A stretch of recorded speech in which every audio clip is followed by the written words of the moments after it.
यद्विज्ञानसमन्वितं सरहस्यन्तदङ्गञ्च गृहाणगदितं मया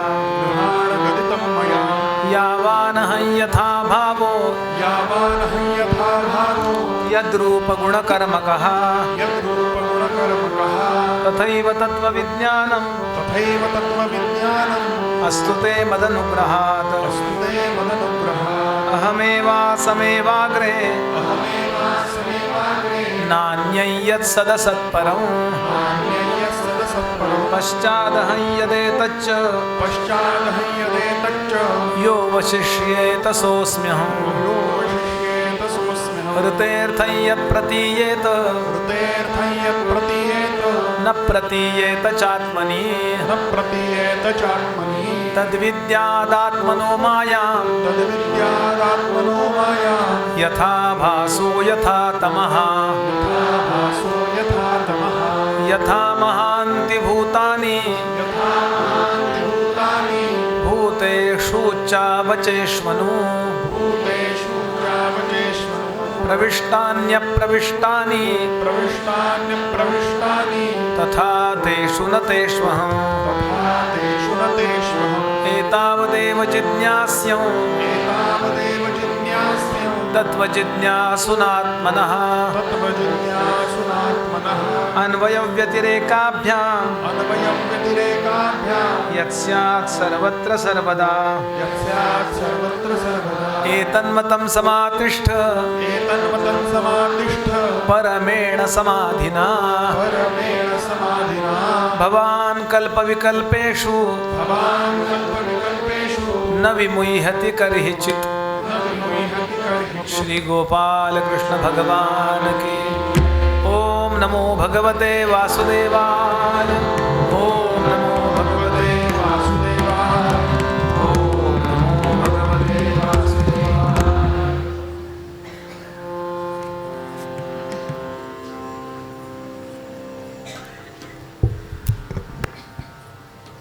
श्रीमद् भागवताचा उद्गार संपूर्ण होण्यापूर्वी मला आयोजक आणि त्यांची सगळी टीम यांना धन्यवाद द्यावे लागतील. पण सध्याच्या काळामध्ये अशा प्रकारच्या कार्यक्रमांचं नियोजन हे कमी होत चाललं आहे. बाकी एंटरटेनमेंटचे पुष्कळ कार्यक्रम आयोजित होतात, मनोरंजनाचे खूप कार्यक्रम आयोजित होतात, त्याकरता कोट्यावधी रुपये उलट तिथे खर्च केले जातात. पण भागवतासारखा कार्यक्रम असेल, कथा कीर्तनांसारखा कार्यक्रम असेल, या आयोजनाचं प्रमाण पूर्वीपेक्षा खूप घटलेलं आहे. मी सकाळी घरी जो अभंग सांगितला तुकोबांचा प्रसिद्ध अभंग आहे की कोट्यावधी लोकांना जेवायला घातल्यानंतरचं जे पुण्य आहे ते एका कथेच्या आयोजनाचं आहे. कोटी अन्न संतर्पण पुरे एकची कीर्तन. इतके लोक अध्यात्म श्रवणाला बसवून अध्यात्म प्रवण, विचार प्रवण त्यांना बनवणं, याचं श्रेय कुणाला जातं? ज्यांनी एवढा घाट घातला त्यांना. म्हणून श्री पानसे कुटुंबीय आणि सगळेच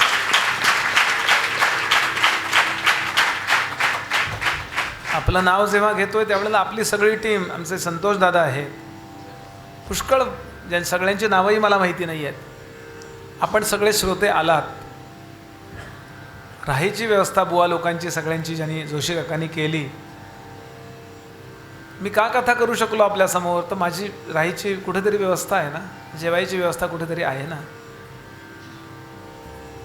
एक गंमत म्हणून सांगतो.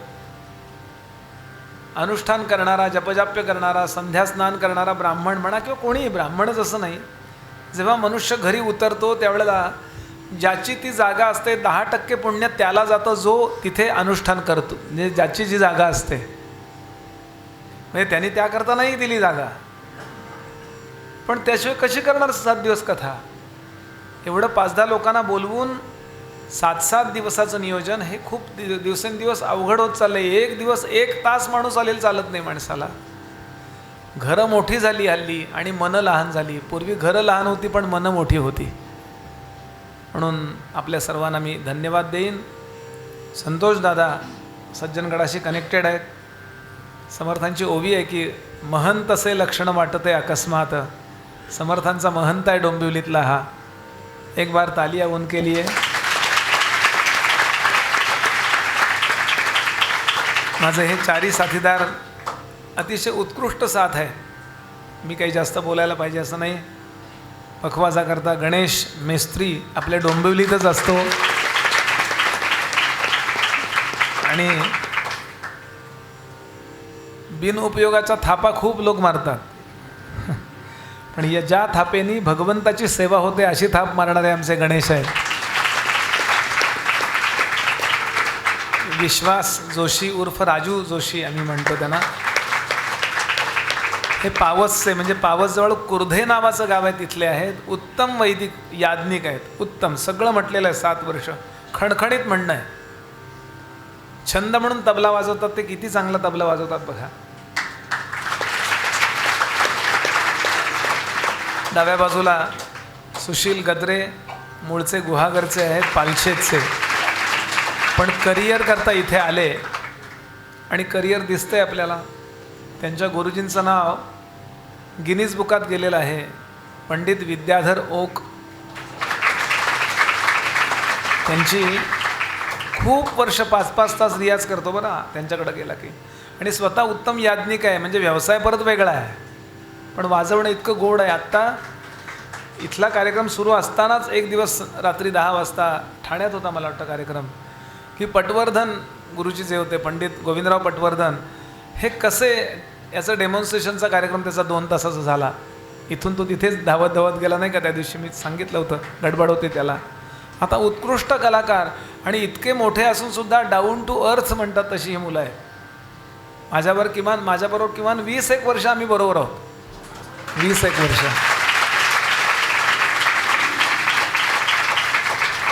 आम्ही आता आपला डोंबिवलीचाच आहे. आपण त्याला ओळखता. मला वाटतं लहानपणापासून अनेकांच्या बरोबर तो आहे. भरपूर शिकलेला आहे, पण करिअर म्हणून याज्ञिकी आणि कीर्तन प्रवचन याच्यामध्ये पडला. भागवतही सांगतो आता. चांगला तयार होतो आहे. या 4 मुलांच्या म्हणजे माझ्यासकट आम्हा 5 जणांच्या पाठीशी आपण उभे राहा. आम्हाला आशीर्वाद द्या.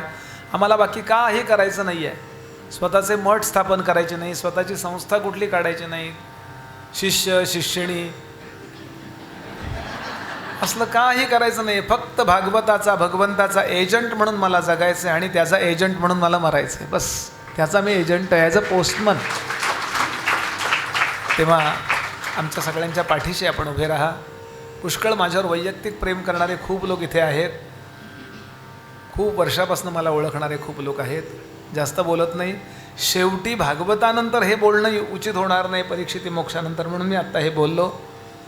डोळ्यासमोर आपलं असावं की या माणसाचं करिअर काय, हे कशाकरता करतो आहे. पैसे मिळवण्याकरता करतो आहे का? निश्चित नाही.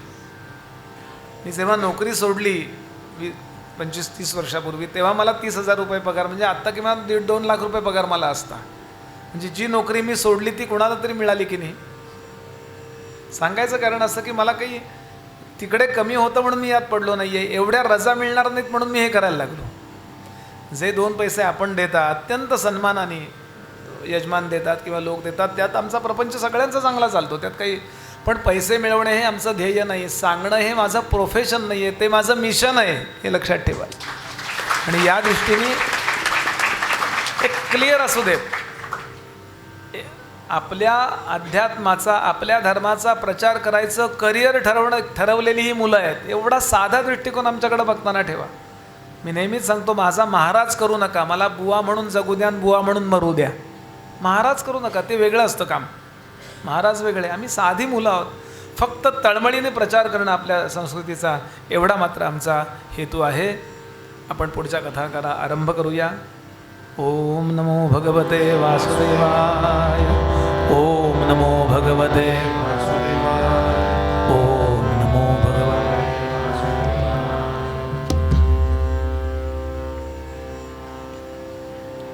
दंतवक्राचा उद्धार, विदुरथाचा उद्धार, बलबल दानवाचा उद्धार, द्विविध दानवाचा बलरामांकडून झालेला उद्धार हे सांगून शुकदेव आता अत्यंत महत्त्वाची कथा सांगतात. राजा, कृष्ण जाईल तिथे कृष्ण सगळ्यांना वेड लावतात. पण एक गरीब ब्राह्मण होता, ज्यानं आपल्या साधेपणानं, ज्यानं आपल्या भोळेपणानं, ज्याने आपल्या सरळपणानं कृष्णानं वेड लावलं रे. फक्त साधा होता, एवढंच होतं ते. कृष्णस्यासीत सखा कश्चित ब्राह्मणो ब्रह्मवित्तमः विरक्त इंद्रियार्थेषु प्रशांतात्मा जितेंद्रिय. तो गरीब होता, तो दरिद्री नव्हता. दरिद्रीपणा हे स्वभावाचं लक्षण आहे आणि गरिबी हे आर्थिक हालाकीचं लक्षण आहे.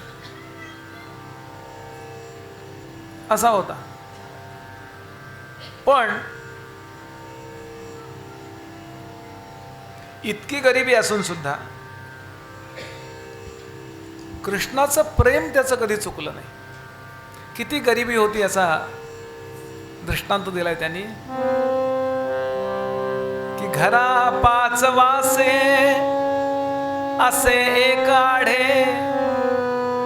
एक वासा कायम तुटलेला, असे असतात त्याला वासा म्हणतात, असं आडवं असतं त्याला आढ म्हणतात, भीम म्हणतो ना आपण. कायम तुटलेली झोपडी.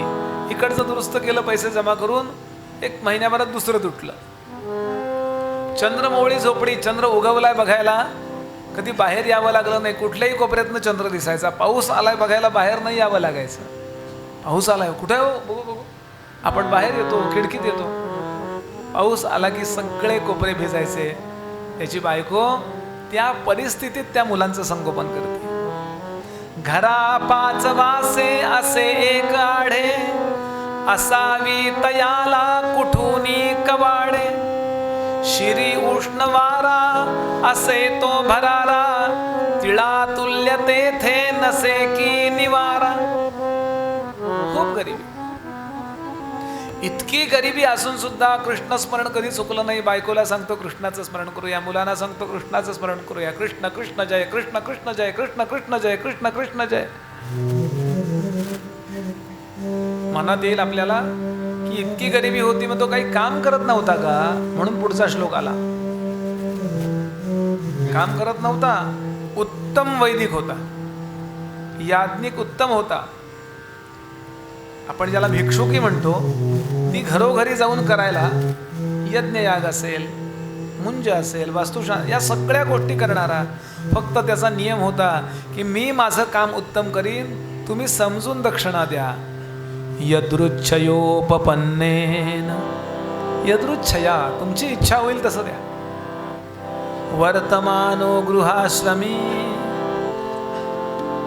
त्याचं एक व्रत होतं, अयाचित वृत्ती. अयाचित म्हणजे याचना न करणं, अ म्हणजे नाही आणि याचित म्हणजे याचना करणारा. मी माझं काम उत्तम करीन, I will try my level best in my life. पण मी कधी कोणाकडे मागणी करणार, डिमांड नाही. त्याचा परिणाम असा, समाज पण असा असतो, फार कमी लोक सुज्ञ असतात की समजून काही देतील. खूप कमी लोक. आज सुद्धा आमचे गुरुजी सांगायचे की जेवा वयाला धनिका समाने आमंत्रिती लोक ते आदराने, परंतु खायास जयान काही तयास आमंत्रण येत नाही. ढेरपोट्या लोकांना आग्रह करून करून पानात टाकेपर्यंत आम्ही वाढतो किंवा कार्यालयातून वाया घालवतो, पण प्रत्यक्षामध्ये ज्यांना पाहिजे त्यांना आपण पुरवतो का? हे नुसतं ऐकू नका. आपण आपल्यामध्ये बदल करा. करणारे असालही आपण की घरामध्ये पुष्कळ वस्तू अशा असतात की ज्या वस्तूंचा आपल्याला उपयोग नसतो. थोडा मध्ये मध्ये वेळ काढा की सगळी कपाटं साफ करा. 2-4 स्वेटर, 2-4 साड्या, 2-4 लिंगे, 2-4 हे सगळं काढा. की एखादा स्वेटरचं बटन तुटलेलं असतं म्हणून आपण सायडिंगला टाकून दिलेला असतो. आणि केव्हा तरी घरातनं बाहेर पडताना ते आपल्याकडं जास्तीचं झालेलं जे जुनं साहित्य ते घेऊन बाहेर पडा. आणि प्रवासात 1-2 बॅग अशा असू द्यात की त्या देण्याकरता, भिकारी दिसले, गरीब दिसले, पटकन द्यायचं पुढं निघून जायचं. प्रत्येक वेळेला या गोष्टीचा आळस करून सगळं हेमलकसाला पाठवू नका. हेमलकसाच्या लोकांचं परवा मला सांगत होते, बुवा काय करावं, ट्रक सामान येतं, प्रश्न आलाय मला. म्हणून आपण आपल्या लोकांना जवळपास मदत करा किंवा प्रवासात घ्यायचं. किती गोष्ट होतात. मला अशी माणसं माहिती आहेत की 29व्या वर्षी पहिला स्वेटर मिळाला आयुष्यातला गरीबाला एका, बटन तुटलेला फाटलेला, आणि तो मला सांगत होता, बुवा मी इतके 29 वर्ष थंडीत काढली हो, पण आता मला स्वेटर मिळाला, एक बटन तुटलंय, मी लावून घेईन काहीतरी करून, इथे फाटलाय पण तेवढा चालतो. त्याच्या डोळ्यात पाणी आलं होतं. सुदाम देवाची कथा सांगताना मी माझ्या जीवनात काय बदल करणार आहे? थोडा जरी बदल झाला, मी तुम्हाला सांगतो, आपल्या घरातली पनवती जाते आणि त्याला लक्ष्मी मिळते. त्याच्याकरता ते खूप असतं हो. असा तो होता. क्वचित शांकरी वा, शांकरी म्हणजे एकादशी, क्वचित शिवरात्री, शिवरात्र रोज उपास, क्वचित भोजने त्या घडे मध्यरात्री, घरी लंघने उंदरा मांजराला, शरीरी त्वचा लागली पंजराला. अतिशय गरिबी. मला सुदामदेवाचं विशेष वाटतं, पण त्याच्यापेक्षा त्याच्या पत्नीचं विशेष वाटतं. दस्य भार्या कुचैलस्य क्षुत्कामाच तथाविधा. कुचैल म्हणजे, चैल म्हणजे वस्त्र, कुचैल म्हणजे फाटकं वस्त्र. त्याची बायको जी होती ना, अशा फाटक्या वस्त्रातल्या ब्राह्मणाची बायको असून सुद्धा तिनं कधी स्वाभिमान सोडला नाही. गरिबीत जी नीतिमत्ता सांभाळली जाते ती खरी नीतिमत्ता. ती कधीही नवऱ्याला असं म्हणली नाही की तुम्ही काय वाटेल ते करा, मला पैसे आणून द्या.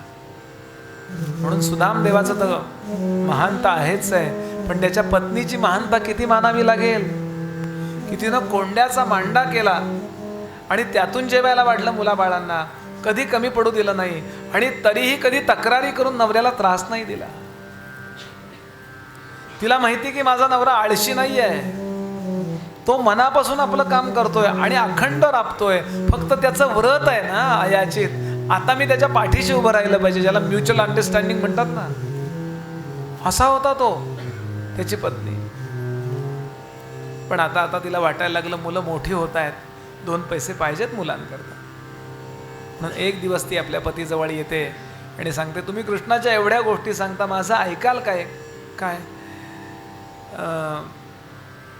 जाल का कृष्णाला भेटायला? ते म्हटलं कशाला? आपला आता प्रपंच होत आला, झाला जवळपास, मुलाबाळांना काहीतरी 2 पैसे पाहिजेत, तो कृष्ण समजून देईल तुम्हाला काहीतरी, तुम्ही जा ना. तो म्हणाला, नाही, मी नाही जाणार. मी जर त्याच्या पुढे गेलो, समोर उभा राहिलो, तर माझे फाटकं धोतर आणि उपरणं बघून त्याच्या डोळ्यात पाणी येईल. नंतर तो देईल ते नंतरचं झालं, पण पहिल्या क्षणाला त्याला जे वाईट वाटेल, त्या वाईट वाटण्याचा जबाबदार कोण असेल? मी. माझ्या मित्राला वाईट वाटणं याकरता मी जबाबदार ठरू नको. मी इथे गुप्तच राहतो, गुपचूप राहतो, कृष्णाला कळू देणार नाही, मी जाणार नाही. 1-2-4 दिवस जाऊ दिले. पुन्हा पत्नी जवळ येते, माझा ऐकता का? त्याला इकडून तिकडून कुठून कळलं ना तर वाईट वाटेल, तुम्ही जा हो. माझ्या मित्रानं मला काही मागितलं नाही असं त्याला कळलं तर वाईट वाटेल ना. माझा ऐका, जा. नको ग. पुन्हा सोडून देतो तो विषय. पुन्हा 5-7 दिवसांनी म्हणते, माझा ऐका, जा. स एवं भार्यया विप्रो बहुशः प्रार्थितो मृदू. याप्रमाणे पत्नीने त्या सुदामदेवाला बहुशः म्हणजे अनेक वेळेला प्रार्थना केली, पण मृदू. शुकदेवांना काय भविष्य माहिती होतं म्हणून मृदू शब्द वापरला का काय कोणास ठाऊक. आणि हा विचार करतो, अरे मी एखादी गोष्ट नाही म्हणून सांगितली पत्नीला की पुन्हा ती कधी मला म्हणत नाही की अमुक अमुक करा. ही का बरं आग्रह करते मला एवढा? हिच्या मुखातनं कृष्ण तर बोलवत नसेल ना मला. खूप वेळा कानावरती येतं आपल्याला एखादी गोष्ट, पक्क समजा भगवंत आपल्याला काहीतरी सिग्नल देत असतो. का हो, तुम्ही जाऊन आलात का हो गिरनारला? सकाळी चर्चा होते, दुपारी एवढ्याच गिरनारचा एखादा येऊन पडतं मेसेज. संध्याकाळी कोणीतरी विचारतो, आम्ही गिरनारला जाऊन आलो. 5-10 वेळा जेव्हा गिरनार गिरनार गिरनार होता ना, तेव्हा पक्क समजावं दत्तप्रभूंनी बोलवले आपल्याला. काहीतरी सिग्नल असतो अहो. सातत्यानं भगवंत किंवा सद्गुरू आपल्याला काही सिग्नल देत नाही ना, याचा प्रामाणिक जीव विचार करतोच. कृष्णांना मला भेटायची इच्छा झाली आहे का काय, आणि यानं उचल खाल्ली, मनातल्या मनात विचार केला जाऊया, पण काहीतरी घेऊन गेलं पाहिजे. मोठी माणसं काय मिळेल याचा विचार करत नसतात, काय देऊ याचा विचार करत असतात. सुदामदेवाने सांगितलं बायकोला, काही एवढे एवढे तांदूळ आहेत का घरात बघ, एक मुठभर पोहे आहेत का बघ, एखादा भोपळा आहे का बघ, काही थोडे गहू, काहीतरी पाहिजे. त्याला वस्तूचं महात्म्य नाही आहे, पण रिकाम्या हातानं जाऊ नये देवाकडं असं म्हणतात. रिक्त पाणीर न गंतव्यम राजानन देवतां गुरुम दैवज्ञम भेषजम मित्रम फलेन फलमादिशेत. रिकामं हाताने जाऊ नये. काही आहे का? तिनं सगळी गाडगी मडगी शोधली, छोट्या छोट्या फळ्या, कसं असेल घर त्यांचं. आणि गंमत अशी, नेमकं त्या दिवशी काही नव्हतं. तिनं विचार केला येईल कुठून तरी, काहीतरी कुठून तरी व्यवस्था करतो देव. लक्षातच घ्या, अगदी आपल्याला घृतकल्ल्या मधुकल्ल्या आणि ढोकळाच खायला मिळेल, अमुकच मिळेल असं नाही. आपल्या मनाला पाहिजे ते नाही मिळणार, पण आपल्या प्रारब्धात जे असतं ते भगवंत देतो, आणि देतोच देतो. दात नसताना आईच्या अंगामध्ये दुधाची निर्मिती कोणी केली? निश्चिंत राहा, दुसरा स्कंद त्यातला दुसरा अध्याय आहे. शुकदेवांनी परवा मी थोडा बोललो होतो. नेहमी निश्चिंत राहा. भगवंतानी जेव्हा दात नव्हते त्यावेळेला दुधाची निर्मिती केली.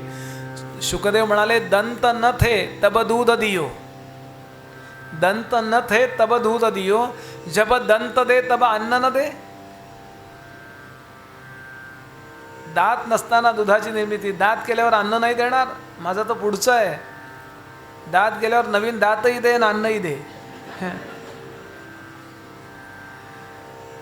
थोडे टणटणीत व्हा, निश्चिंत राहा. आपल्या मनाला पाहिजे बटाटे वडा, तो नाही मिळणार. आपल्या शरीराला काय आवश्यक आहे, देवाने केलेली असते व्यवस्था. आणि हा वाट पाहतोय वाट पाहतोय वाट पाहतोय. 1 दिवस गेला, 2 दिवस गेले, आणि 8 दिवस गेले, काहीच नाही हो. बरं, मुलांना सांगून ठेवलंय नदीकाठी अशी किलवाराच्या रंगाची, किलवाराच्या आकाराची पानं आहेत ना, ती अशी गोळा करायची कोथिंबिरीसारखी, ती खायची. आंबट आंबट असतात, ती खाल्ली ना की पाणी गोड लागतं. त्याला छोटी छोटी केळी येतात बघा, हिरवी. मी लहानपणी खाल्ली, आपल्यापैकी मला वाटतं बहुतेक सगळ्यांना माहिती. आणि त्यामुळे पोरं ती जावतात, भूक लागली की ते खातात. त्यांना एकदा दाखवून ठेवलेलं आहे असं असं. बरं, ती अशी गवतासारखी खूप येतात, पण काहीच नाही आहे ना. देव सुद्धा असा आहे. समर्थ म्हणाले सदा सर्वदा देव सन्निध आहे, पण कृपाळूपणे अल्पधारिष्ट पाहे. अल्पधारिष्ट पाहतो, कृपाळूपणे पाहतो आपल्याकडे. काय करतोय हा बघूया. या संकटात सुद्धा माझ्याबद्दल काय विचार करतोय बघूया. ऑब्झर्वेशन चालू असतं त्याचं. त्याचे सगळीकडे कॅमेरे लावलेले आहेत आणि तो सतत बघत असतो. आणि त्या संकटात सुद्धा आपण काय बोलतो याचा विचार त्यानं केलेला असतो. मी बोलतो म्हणजे या वाणीनं नाही, परावाणीनं, मनातल्या मनात काय बोलतो. आणि गंमत अशी झाली, काही नाही 7-8 दिवस, आणि हिला असं वाटलं की अरे मला माझा पती म्हणालाय मी जातो कृष्णांच्या दर्शनाला, पण काही नाही म्हणून तो थांबलाय. त्याला नाही वाटायच्यात काहीतरी उपलब्ध करून दिलं पाहिजे. काय देऊ बरं. आणि म्हणून आयुष्यात पहिल्यांदा ती काहीतरी मागण्याकरता बाहेर पडली. शुकदेव सांगतात, राजा कधी कोणाकडं मागितलं नव्हतं, कितीही गरिबी आली. स्वाभिमान जपणं जे म्हणतात ना, कधी बोलली नव्हती कोणाला मला अमुक द्या, पण आज पहिल्यांदा मागण्याकरता बाहेर पडली. आपल्या नवऱ्याची जुनी झालेली धोत्रं आपण ठिगळं पाडून नेसतो, हे कुणाला कळू नये, हे कुणाला कळू नये यासाठी पहाटे 2:30ला आंघोळ करून येणारी आणि दिवसभरात बाहेर न पडणारी आज या स्थितीत बाहेर पडली आणि एका दारासमोर जाऊन उभी राहिली सूर्योदयाला सकाळी 6 वाजता. विचार करते कोणीतरी मला म्हणेल काहीतरी द्या, काय काय पाहिजे तुम्हाला, मग मी म्हणेन मग काहीतरी द्या. पण 2-1 तास ती दारात उभी राहिली, कोणी बघून न बघितल्यासारखं करत होते. गरिबी ही सगळ्या जगाने उपेक्षा करावी अशीच असते. ज्यांनी गरिबी अनुभवली असेल आपल्या लहानपणी पूर्वी, त्यांना अनुभव असेल की आपल्याजवळ काही नसताना त्यावेळेला आपल्याला कोणी विचारत नाही, आणि जसं जसं जसं जसं आपण मोठे व्हायला लागतो ना तसे आपले मित्रही वाढतात आणि शत्रूही वाढतात, दोघेही वाढायला लागतात. एक गरीब मनुष्य म्हणतो, हे दारिद्र्यम नमस्तुभ्यं सिद्धोहम त्वत्प्रसादतः अहम पश्यति सर्वत्र नमाम पश्यति कश्चन. हे दारिद्र्या, मी सगळ्यांकडे बघू शकतो पण माझ्याकडे कोणी बघत नाही. मी जगाकरता मिस्टर इंडिया आहे, अदृश्य आहे. खूप वेळ उभी राहिली आहे, कोणीतरी बोलेल, कोणीतरी म्हणेल, घरातनं बाहेर येईल, काहीतरी द्या, काहीतरी बोलेल. पण मोलकर्णीचं लक्ष गेलं, घरातल्या शेण सारवणारीचं लक्ष गेलं आणि तिनं मालकीणबाईंना बोलवलं, इकडं या दारात मूर्तिमंत दारिद्र्य उभं आहे म्हणाली. हे बघा, दाराच्या बाहेर उभी होती. घर, अंगण, तुळशी वृंदावन, मुख्य द्वार आणि दाराच्या बाहेर.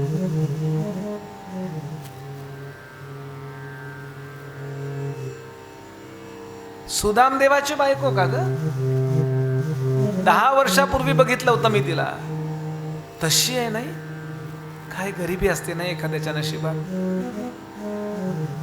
प्रारब्ध माणसाची एक स्टाईल आहे. स्वतःवर संकट आलं ना तर तो म्हणतो देव परीक्षा बघतो, आणि दुसऱ्यावर संकट आलं ना तो म्हणतो त्याचं नशीब आहे.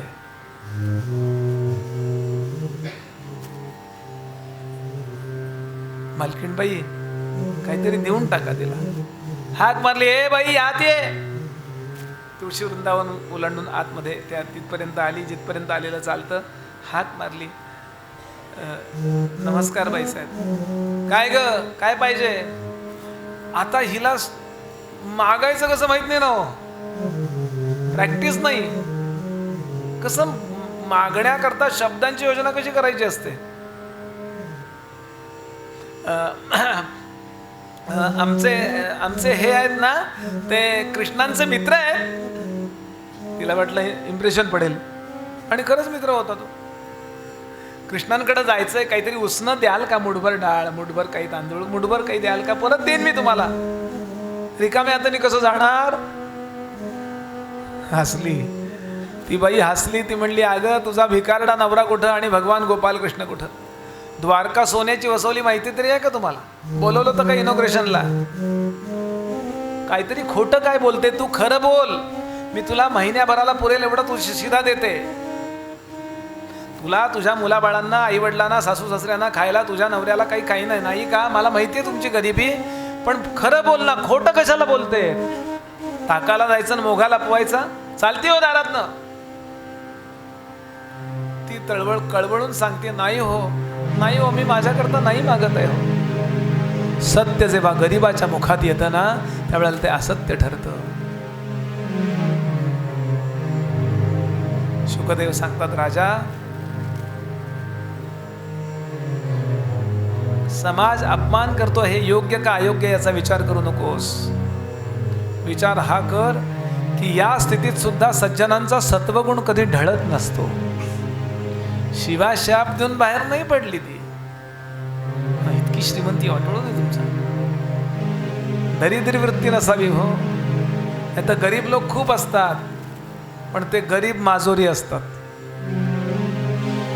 गरीब माजोरीपणा देवाला नाही चालत. बरं म्हणलं, डोळ्यात पाणी आलं तिच्या. इतकी कळवळून सांगते, नाही हो, माझ्याकरता नकोय हो, कृष्णांकरता द्यायचंय हो, मी परत देईन हो. पण ही ऐकत नाही आहे. हिला वाटतं मी खोटं बोलतोय. डोळ्यात पाणी आलं आणि त्या क्षणाला तिनं विवेक केला की माझा या दारामध्ये अपमान व्हावा अशी भगवान गोपालकृष्णांची जर इच्छा असेल तर कृष्णांची सेवा म्हणून मी हा अपमान सहन करीन. एका शब्दानं ती शिव्या शाप देत नाही किंवा त्या बाईबद्दल कोणाबद्दलच वाईट नाही वाटत होते. गोल वळली, पुढे निघाली जायला. अहो फिरत राहते. कोणीतरी एका श्रीमंतानी तिला, श्रीमंताच्या बायकोनी तिथले उखळ साफ करायला सांगितलं. पोहे काल काढलेले होते आणि ते उखळ साफ करायचं राहिलं होतं, उशीर झाला म्हणून. ते घेऊन जा. तिनं पण हाच विचार केला, एक 4-5 मुठी पोहे निघतील सगळे जर स्वच्छ झाडलं तर, आणि हिला मुलांना खायला मिळेल. हिनं ते असं करून पोहे घेतले, उखळ स्वच्छ केलं आणि असे घेऊन आली. वर्णन करतात ते की तिला ते पोहे आणायला धड पदर नव्हता. गळो लागले फाटके की जीर्ण जायचंय, पण तिनं असं केलं, असं आणि असं डोळे करून इतकं कृतज्ञतेनं पाहिलं. सकाळपासून फिरतीये, मनातल्या मनात विचार करते, पण मला तुम्ही हे पोहे दिले, कृष्णांना हे पोहे पोचवू आम्ही आणि मी परत आणून देईन बरं माझ्याकडे आले की. जाग आली मोठी शहाणी. आणि दुपारी सूर्य माध्यान्नावर यायच्या वेळेला ही घरी येते. दुपारच्या संध्येला बसलेला होता आणि त्याने त्या आपल्या बायकोने आणलेले पोहे फायले करून जमीन स्वच्छ केली त्या बायकोनी तिथली सारवलेली घरातली. आणि तिथे ते पोहे, त्यात भातखंड पडलीत, कोंडा आहे, सगळंच कचरा एकत्र. पृथू पाहता हासला तो सुदामा. पोहे पाहिले, पृथू म्हणजे पोहे, आणि इतका आनंद झाला त्याला. अरे कृष्णाला पोहेच सगळ्यात आवडतात. आम्ही पाठशाळेत असताना पोहेच खायचं रोज. कोरडे पोहे मिळाले तरी आम्हाला आनंद वाटायचा. वा, तुला कसं माहिती का कृष्णाला पोहे आवडतात? काय सांगणार ती, किती अपमान सहन करत करत हे पोहे आणले. म्हणे जाणीजे थोर हा लाभ आम्हा, परियास बांधावया वस्त्र कैसे, गळो लागले फाटके जीर्ण तैसे. हे पोहे न्यायचे कसे? श्रोते हो, पोहे तिनं एका सुपामध्ये ठेवले. सूपही फाटलेलं होतं, साडीचे असे पोळे कोंबलेलं असं, आणि तिनं डोळ्याचं पातं लवतं एवढ्या वेळात भरा असं करत त्यातला भातखंड खराब कोंडा वेगळा काढला आणि चांगले चांगले पोहे वेगळे काढले आणि एक छोटीशी पुरचुंडी बांधली आणि दिली. यानं ती वर ठेवली फळीवर, कारण मुलांनी पाहिली तर मुलं म्हणतील खायला आहे का काही? कायमच भूक लागलेली हो आयुष्यभर, कधीच पोटभर नव्हे, जराही खायला नाही मिळालं. ह्याच्या मनात आलं सुद्धा एकदा की अरे मुलांना दिले 2-2 मुठी पोहे तर आज त्यांचं जेवण होईल. पण लगेच विवेक केला, नाही, मागितलेत कुठल्या कारणाकरता?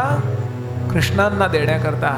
देवाच्या नावावर मागायचं आणि प्रपंचाला वापरायचं, यालाच तर भ्रष्टाचार म्हणतात ना. मी तो करणार नाही, ते पाप होईल. दुसऱ्या दिवशी पहाटे जायला निघाला. दुसऱ्या दिवशी निघाला. जेव्हा निघाला तेव्हा त्याला कुठले कुठले पक्षी आडवे गेले याचं वर्णन केलंय. भरद्वाजो मयूरश्च चाशस्तु नकुलस्तथा एतेषां दर्शनं पुण्यं वामभागे विशेषतः. सगळे पवित्र पवित्र. नकुल म्हणजे मुंगूस, भरद्वाज नावाचा पक्षी, हे सगळं त्याला दिसलं आणि त्याला कळलं की कृष्ण, म्हणजे त्याला असं सिग्नल्स म्हणतो ना आपण, शकुनशास्त्र नावाचं शास्त्र आहे. वा, कृष्ण भेटणार मला, कृष्ण भेटणार. आणि जवळ आहे सुदामपुरी आणि वसवलेली द्वारका, हे जवळ होतं. पहाटे निघाला, दुसऱ्या दिवशी 4ला निघाला, 6ला पोचला. असा विचार करा चालत चालत.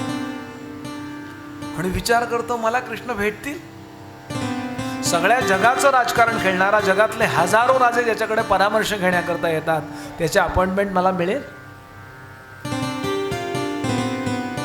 डोक्यावरचा मुकुट दर तासाला नवीन बदलू शकतो, एवढा श्रीमंत तो. आणि मी एवढा दरिद्री, मी एवढा गरीब, मी कसं काय? पण विचार केला, मी द्वारकेमध्ये जाऊन राहीन, कुठेही अन्नछत्रात जेवेन, कुठेही धर्मशाळेत राहीन, आणि कृष्णांची जेव्हा पालखी निघेल, रथातनं निघेल ना, तेव्हा त्याच्या रथामध्ये मी ही पुरचुंडी टाकून देईन. आणि घरी आलो की सांगेन बायकोला, हो दिली मी पुरचुंडी, दिले पोहे. काय म्हणला, आता गर्दीत काय बोलणार, पण आम्ही भेटलो एवढं सांगेन. लांबना दिसला तरी खूप झालं. असा विचार करत करत करत जाऊन पोहोचला. शुकदेव सांगतात, राजा सकाळी पोहोचला आणि कोणाला तरी विचारायला लागला, कृष्ण कुठं राहतात हो? त्याचे तो वेश पाहिला.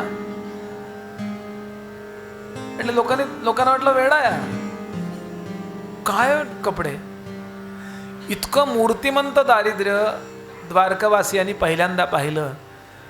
अहो, ज्यांच्या घराला सोन्याची कौलं होती ते काय श्रीमंत असतील, किती गरिबी ही. त्यांना वाटलं वेडा आहे. ते म्हणले, जा सरळ पुढे, उजवीकडे वळ, डावीकडे वळ. असं करत करत करत याला कोणीही पत्ता सांगितला नाही. आणि संध्याकाळ होईपर्यंत, श्रोते हो, संध्याकाळ होईपर्यंत याला कोणीही पत्ता सांगितला नाही. आणि आता वाईट वाटलं याला.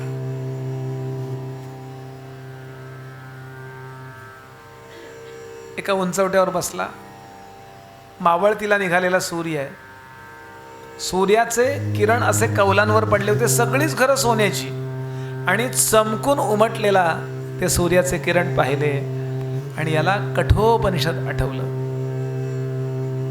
हिरण्मयेन पात्रेण सत्यस्यापिहितं मुखम. सोन्याच्या झाकणाने झाकला गेला. थोडक्यात या उपनिषदाच्या मंत्राचा अर्थ असा आहे की आपल्याला रूप दिसतं आणि त्या रूपामध्येच आपली दृष्टी थांबून जाते. काय सुंदर आहे हो लोलका. त्याचं सौंदर्य पाहताना आपण त्यात रमतो. या लोलकाचं जे मटेरियल आहे त्या मटेरियलचा विचार आपण करत नाही. आपल्याला वाटतं फक्त काच आहे, आज दिवा लावलाय, पण दिवा काच याचं मटेरियल परब्रह्म नावाचं शाश्वत तत्व आहे याचा विचार बुद्धी करत नाही. माणसाकडे पाहतो, गुलाबाच्या फुलाकडे पाहतो, एखाद्या मुलीकडे पाहतो, एखाद्या मुलाकडे पाहतो, एखाद्या इमारतीकडे पाहतो. सौंदर्यातच आपली विचारशक्ती संपून टाकायची व्यवस्था त्यात मायेने ठेवलेली आहे. असा त्याचा अर्थ आहे. दृष्टीस लागली सवे दासबोध. जे दिसेल ते पाहावे, परंतु गुजते जाणारे गौप्य आहे. आणि एकदम याला असं वाटलं, कृष्णा खरं आहे रे, सोन्याने झाकला गेलास. सोन्याने झाकला गेलास असं मनात आलं आणि टचकन डोळे पाणावले.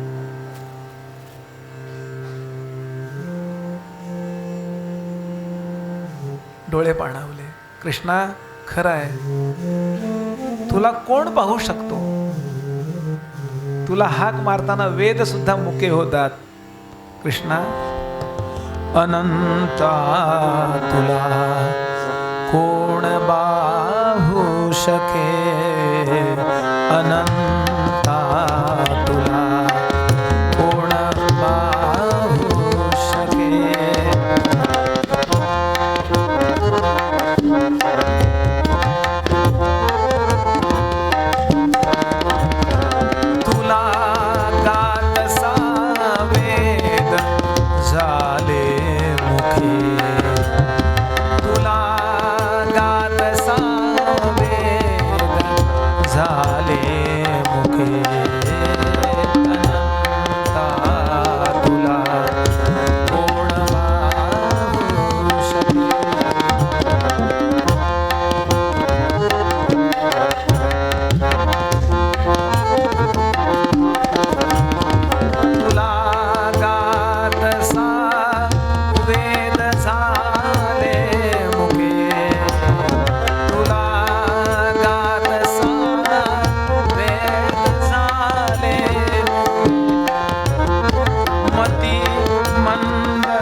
अनंता तुला कोण पाहू शके, अनंता तुला, अनंता तुला, अनंता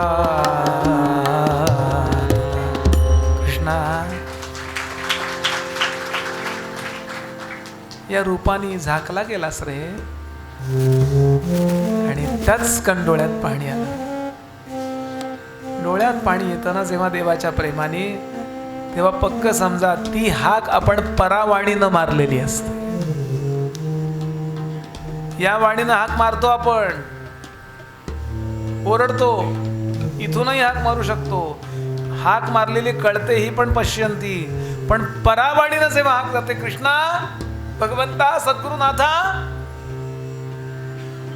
ही मनातल्या मनात जेव्हा हाक जाते तेव्हा ती हाक त्याला जाते. कारण परेच्या पलीकडं तो आहे. परे हुनी परते घर, तेथे राहू निरंतर. आणि संध्याकाळची वेळ, कृष्ण, रुक्मिणी देवी, बलदाऊ भैया, रेवती वहिनी हे संध्याकाळच्या वेळेला बसलेत. आपण जसं रविवारी वगैरे संध्याकाळी आपण चिवडा लाडू वगैरे घेऊन बसू की नाही, सुट्टीच्या दिवशी संध्याकाळी 4-5 वाजता नाश्त्याला वगैरे बसतो आपण, अगदी असं. आणि एकदम कोणीतरी हाक मारतंय. मगाशी बोललो तर लक्षात ठेवा की परमार्थ हे वन साइड लव नाही. पुन्हा पुन्हा ही गोष्ट लक्षात घ्याल. आपल्याला आठवण आली की त्यालाही आठवण येते. एकदम उचकी लागली.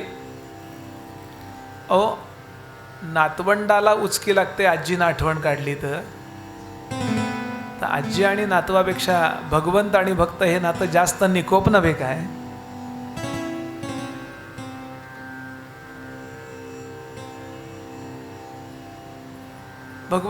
भगवंताने अजून डिटेल्स पाहिले नाहीत, कोण आलंय काय. कुणीतरी आलाय माझा भक्त आणि त्याला पत्ता सापडत नाही एवढा अंदाज आला, म्हणजे मिस कॉल. थोडक्यात कुणाचाही पाहिलं नाही, कुणाचा तरी वाजला तिकडे चार्जिंगला लावलेला असताना. प्रभूंनी काय केलं, कुणाला तरी प्रेरणा दिली की त्याला आणून पोहोचव. तो कुणीतरी गेला आणि त्याला वाटलं का प्रेरणा का तुम्ही सकाळपासून कृष्णांचा माल शोधताय ना हो? थोडलं हो, सापडलं नाही अजून, चला मी सोडतो. सुदामदेवाचं मनगट धरलं त्या तथाकथित XYZ कोण होता त्यानं, आणि कृष्णांच्या मालाजवळ आणून सोडलं. तो निघून गेला, कारण त्याला फक्त तेवढीच ऑर्डर होती.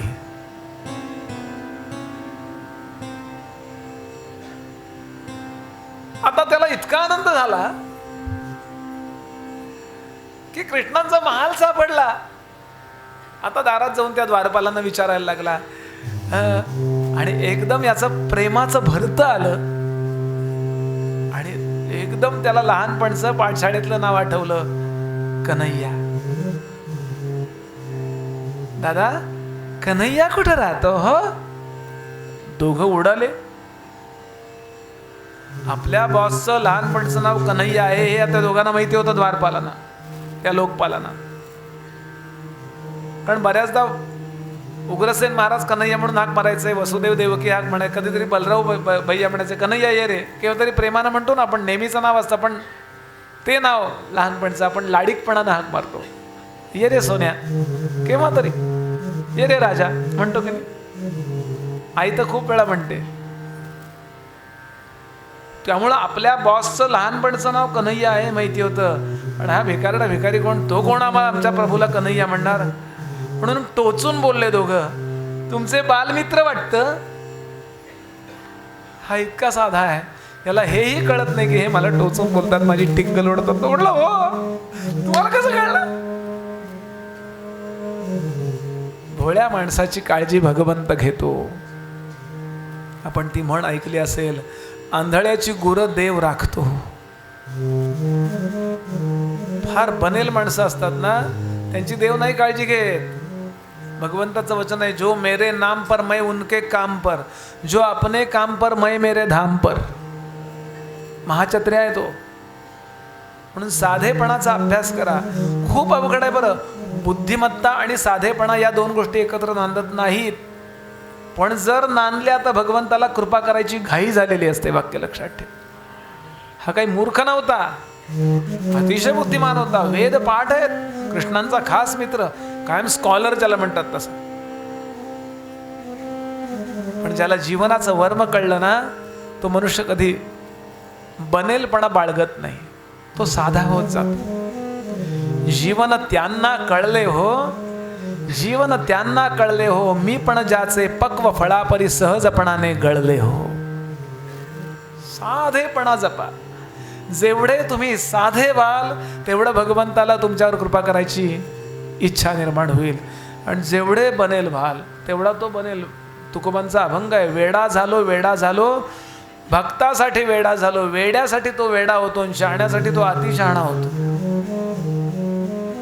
येथे चातुर्य शिहाने झाले, माऊलींची ओवी आहे. चातुर्यानं ज्यानं त्याच्याकडनं शहाणपण शिकावं असा होतो. व्यासांबद्दल ओवी आहे ती, पण ती कृष्णालाही लागू होते. हो, तुम्हाला कसं कळलं? हे दोघं धावत निघाले आणि लांबनं हाक मारली, देवा. कृष्ण म्हणले, काय? असे ऐकता हसती लोकपाल, वधो लागले कृष्णजीचे कपाळ. विनोदार्थ सांगू चला रामुळा ते. गंमत म्हणून सांगूया, कन्हैया म्हणून आपल्या बॉसला हाक मारायची संधी आली का सोडायची? आणि मग म्हणायचं असं तो म्हणत होता. गंमत करायला आले. त्वरे धावती सांगती माधवाते. धावत धावत आलेले दोघ जण सांगू लागले, कन्हैया म्हणून हाक मारणार कोणीतरी आलाय. भगवान एकदम एकदम असं उडान, काय काय यानं म्हटलं आपल्यावर रागावला वाटतं. नाही, मी नाही, आम्ही नाही, तो म्हणतोय. अरे कोण तो? सुदाम दादा. सुदाम दादा काहीतरी. सुदाम दादा? सुखदेव सांगतात सुदाम दादा आलेत म्हटल्याबरोबर भगवान इतक्या वेगानं धावू लागले, अंगावरचं उपर्ण उत्तरीय त्या वाऱ्यानं खाली पडलं. हे उचलून घेण्याचं भानही प्रभूंना राहिलं नाही. इतक्या वेगानं धावता धावता धावता भगवान इकडे तिकडे बघेच ना, रुक्मिणी मागून धावायला लागली. इतका VVIP कोण आला? कुणीही यांचे मित्र आले, कुणी आले तरी सुद्धा मला तयार व्हायला सांगण्यात येतं, त्यांना बसवण्यात येतं तिथे स्वागत कक्षामध्ये. आणि मग आम्ही थोड्या वेळानं 15 मिनिटांनी अर्ध्या तासांनी त्याचं स्वागत करायला जातो. वेटिंग रूममध्ये बसतो तो. पण सगळे प्रोटोकॉल सोडले, धावत निघाला. उपर्ण, अरे अंगावर लज्जा रक्षणार्थाचं उपर्ण ते पण नाही घ्यायचं इतका. म्हणून लक्ष्मीचा अवतार असणारी जगदंबा रुक्मिणी मागे धावायला लागली. म्हणून समर्थ म्हणाले, कधी लक्ष्मीच्या मागे धावू नका. तुम्ही कृष्णावर भगवंतावर प्रेम करा. पतिव्रता असणारी लक्ष्मी त्याच्या पाठोपाठ येते. तया नारायणाला मनी अखंड आठवावे ध्यानी, मग ती लक्ष्मी तयापासून जाईल कोठे. वेगानं, अतिशय वेगानं येणारे भगवान. गर्दी खूप होती कृष्णांच्या त्या महालाच्या दारात. वेगानं त्या पायऱ्या संगमरमरी पाहिल्या, त्याला हिरे जडवलेले, त्याला रत्न जडवलेले, पाचू जडवलेले. पायऱ्यांना आपण एखादा हिरा अंगठीत घालतो, ते पायाखाली हिरे. वेगानं धावत येताना पाहिलं आणि सुदामदेव असा थरथरत उभा होता. आणि प्रभूकडं पाहिलं, कसे दिसत होते भगवान. नखी कामकोटी, नखामध्ये कोट्यावधी काम, इतकं सुंदर हो. दिठी चंद्रकोटी, मुखी लोपले भानुकोट्यानुकोटी, अशी देखता दिव्य लावण्य पेटी, बहु प्रेम दाटे तयाचेच कंठी. वाह, काय दिसतोय माझा कृष्ण.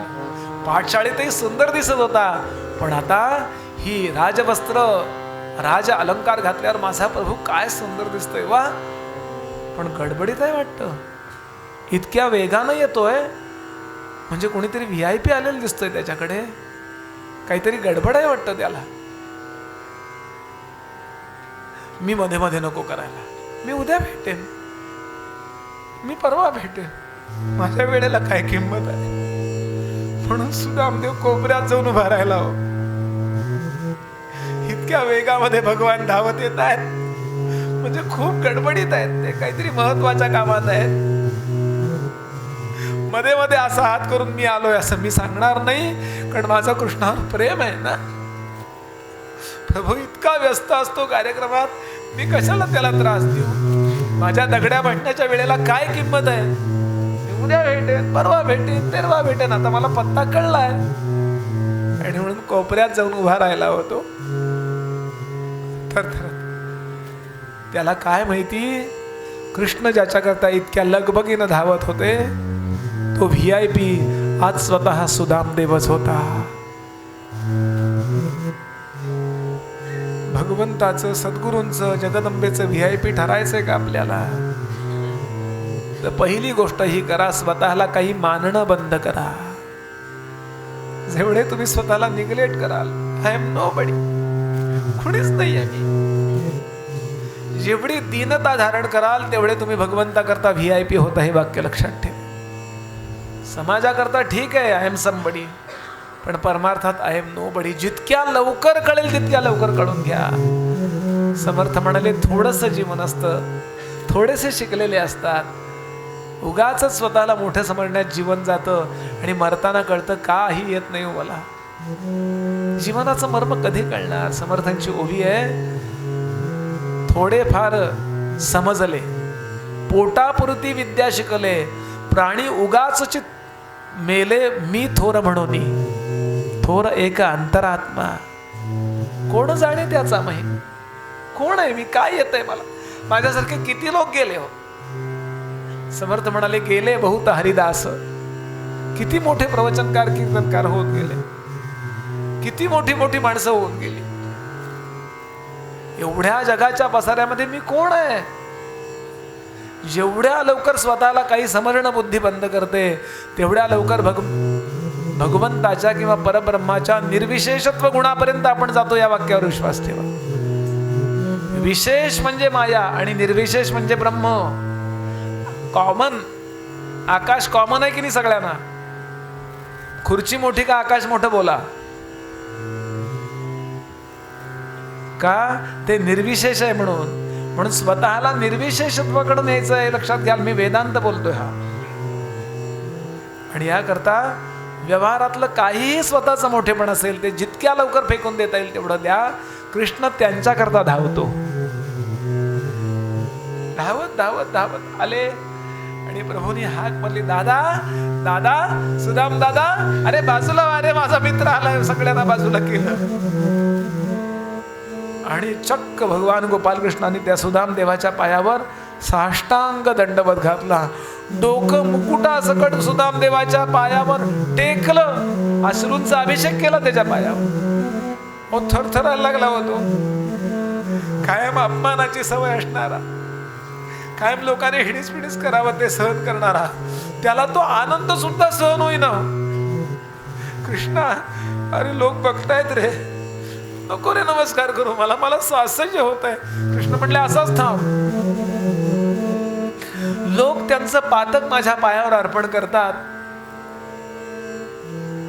पण आज मला असा महापुरुष भेटला, मला असा सज्जन भेटला की ते मस्तक इथे टेकल्यावर ते सगळं पाप एका क्षणात जळून जाईल. इतका पवित्र माझा मित्र मला भेटला. घरात गेल्यावर नंतर पाद्य पूजा करेन मी, पण माझ्या मित्राची माझ्या अश्रूंनी पूजा करेन. देखी सुदामा की दीन दशा, कवी सांगतात, देखी सुदामा की दीन दशा, करुणा करके करुणा निधि रोये. देखी सुदामा की दीन दशा, करुणा करके करुणा निधि रोये. पानी परात को हाथ छिवे नहीं, नयनन के जल से पग धोवे. नंतर त्या पाण्याने हात धुवेन हो मी, त्याचे पाय धुवेन. मी आत्ता माझ्या डोळ्यातल्या अश्रूंनी त्याचे पाय धुवेन. काय कृष्णांचं चरित्र आहे हो. कोण होता सुदामदेव? फक्त एका प्रेमलक्षणा भक्ती करता भगवान इतके आकर्षित आहेत. आणि भगवान उभे राहिले, दादा दादा ये ये, आणि गाढ आलिंगन सुदामदेवाला दिलं. सुदामदेवाने कृष्णाला गाढ आलिंगन दिलं. आता याचा मोठेपणा कुठे नाहीये आणि याचा खोटेपणा, याचा लहानपणा कुठे नाहीये. मित्र हे मित्र असतात, सख्य भक्ती ही सख्य भक्ती असते. दोघांच्या माना एकमेकांच्या खांद्यावर टेकल्या गेल्या आणि अश्रूंचा अभिषेक एकमेकांचे डोळे करू लागले. काय दुःख होतं कृष्णाला सांगा. कृष्ण काय रडत होते ते त्यांना काय वाईट वाटत हो म्हणून रडत होते काय? सुदामदेवाला काय मागायचं होतं सांगा. 1 महिनाभर तो राहिला, एक शब्द नाही बोलला तो, माझ्याकडे ही कमी आहे. खरं सांगू, शुद्ध प्रेम आपण एकमेकांवर करत नाही आणि म्हणून आज आपण अपूर्णतेचा अनुभव घेतोय. आपलं कोणावर एवढं प्रेम नाही आणि आपल्यावर कोणाचं प्रेम नाही आणि म्हणून आपण असमर्थतेचा अनुभव आपल्याला येतो. बराच वेळ गेला, कृष्ण आधी सावरले आणि कृष्ण म्हणले, दादा चल. डावं मनगट डाव्या हाताने धरलं, उजवं मनगट उजव्या हाताने धरलं आणि जवळपास उचलूनच त्याला घेऊन चालले. चल दादा चल. आणि जेव्हा भगवंतानी त्याला आणलं, कुठे बसवलं? मगाशी आपण ज्या सिंहासनावर बसले होते ना, त्याच्यावर सुदामदेवाला बसवलं. आणि आपण कुठं बसले? आपण त्याच्या पायाजवळ बसले. असा फक्त भगवंत असतो किंवा असा फक्त सद्गुरू असतो की आपलं आसन आपल्याला देतो, आपल्या भक्ताला किंवा शिष्याला देतो. बाकी कोणी हे करत नसतं. एवढा उदार फक्त भगवंत किंवा सद्गुरू असतात. त्याचे पाय आपल्या हातात धरले आणि पायाच्या खालून असा तळपायावरून हात फिरवला म्हणून इतके काटे मोडलेले होते त्यात. काटेच काटे, कारण पायात काहीच नाही. तेव्हा सुदामदेवाला विचारलं, दादा अरे चप्पल नाही का वापरायची? तेव्हा मोरोपंतांची आर्या आहे. मनात आलं, याच्या बोलला नाही पण मनात आलं. अंग भरी वस्त्र नसे, पादत्राणे कुठून आणावी, निर्धनतेची जी जी, दुःखे ती निर्धनेची जाणावी. पैसे आले मिळाले तर आधी माणूस अंगाला नेसायला धोतर घेईल का आधी चांगले चप्पल घेईल? असं मनात आलं, बोलला नाही. बोललो तर याला वाईट वाटेल ना. भगवान म्हणले, अरे तुझ्या पायात कंटक किती आहेत? कंटक म्हणजे काटे. सुदामदेवानी गंमत केली. कृष्णा माहित नाही का गुरुजींनी लहानपणी काय शिकवलंय? कंटकांना सज्जनानीच आश्रय द्यायचा असतो. काय सुंदर ना. कृष्णाने सगळे पायातले काटे काढले, स्वच्छ केले पाय त्याचे. लोक आव असून बघत होते. तो रोज कृष्णाच्या नवीनच लिहिला हो. अरे बघता काय, आणा लवकर तयारी आणा, पूजेची तयारी आणा, सोन्याचं तामन आणा, चांदीचा चौरंग आणा, गंगेचं स्वच्छ असं पाणी आणा, छानपैकी सुंदर असं मोत्याच्या अक्षता आणा, कस्तुरीचं गंध आणा, माणकाच्या वाती आणा. आणि भराभर सगळं आणण्यात आलं. आणि कशी पूजा केली आमचे मोरोपंत सांगतात. इंद्रादी देव जशी कृष्णांची पूजा करायचे, इंद्रादी देव जशी कृष्णांची पूजा करायचे, तशी पूजा कृष्णाने सुदामदेवाची केली. आणि ती पूजा होईपर्यंत हा इतका अस्वस्थ झाला. पायावर पाणी घालतोय, हा व्यवस्थित पूजा कशी तरी उरकून टाकायची नाहीये. पूजा व्यवस्थित करतोय. पूजा करता करता करता करता एवढी मोठी चांदीची ताटं, त्याच्यात पेढ्यांचा ढीग, फळांचा ढीग, ड्रायफ्रुट्स, मनुका, बदाम, काजू, पिस्ते यांच्या 10-12 ताटं समोर.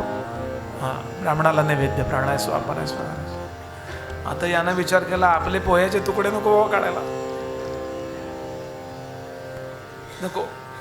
सगळी पूजा झाली आणि कृष्णाने सांगितलं, दादा वहिनीने माझ्याकरता काय दिलंय सांग.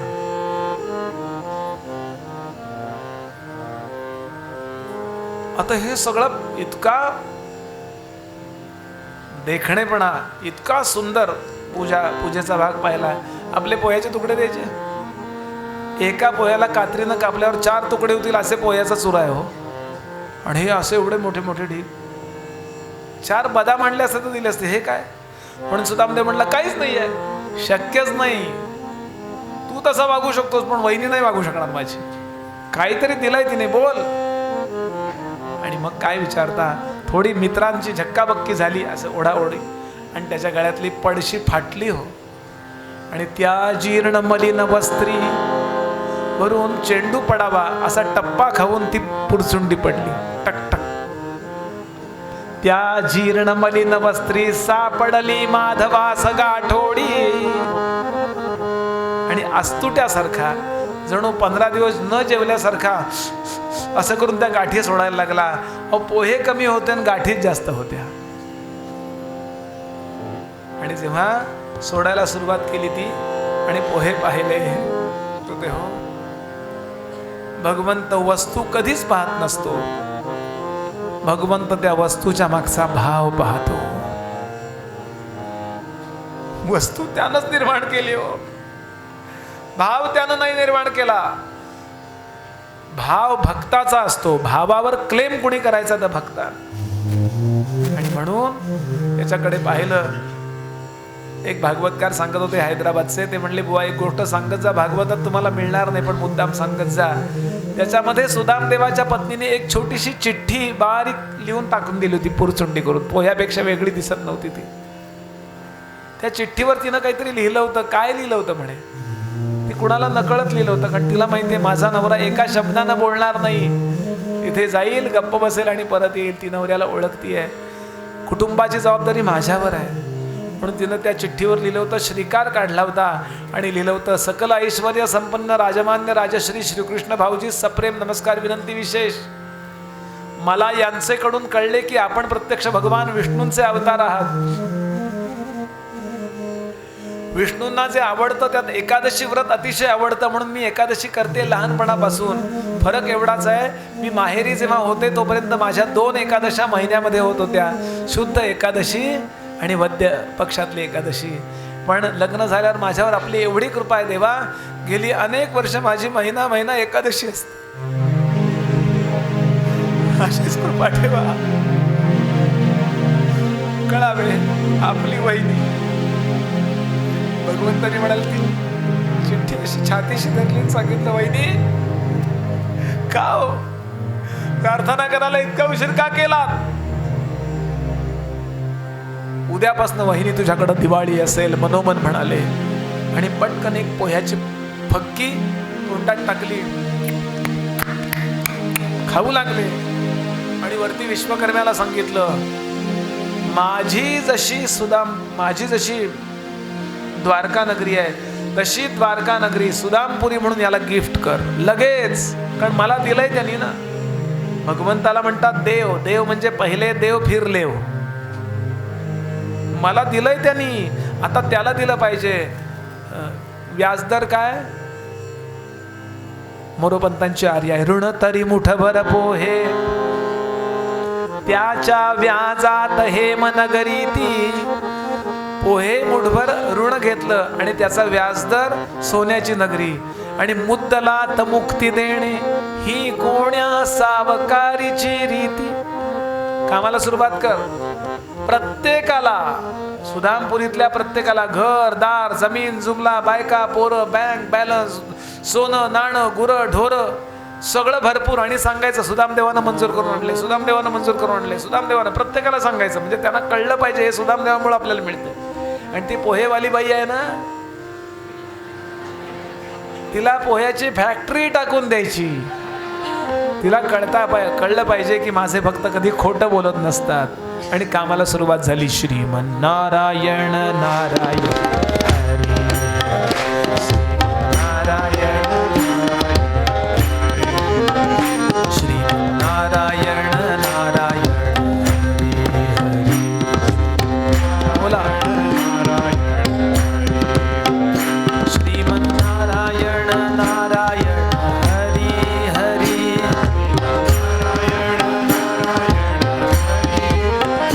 श्रीमन नारायण नारायण हरी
पूजा होईपर्यंत, पोहे खाईपर्यंत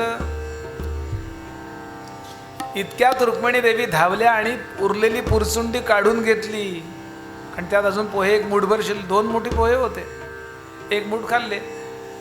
रुक्मिणी विचार करते, एका मुठीमध्ये यानं सोन्याची द्वारका दिली, दुसरी मूठ खाल्ली तर हा मला देऊन टाकील. देव उदार उदार देता न म्हणे थोडेफार. आणि जरा डोळे वटारून सांगितलं, काय देवा, मला नाही का 1-1 कण 16,100 कण नाहीच आहेत त्यात. कृष्णाने सांगितलं, ब्राह्मणावर कृपा कर, आज्ञा आपली, काही काळजी नको. आणि तोपर्यंत निरोप दिला होता, अत्यंत पुण्यवान. दिसायला तो गरीब होता, पण पुण्याचा साठा इतका होता की त्याचा आशीर्वाद वाया जाणार नाही असा ब्राह्मण होता. लवकरात लवकर यांचे मित्र आलेत, यांचे बालमित्र आलेत, दर्शनाला या, असा त्यांनी एकच मेसेज केला आणि ग्रुपला पाठवला.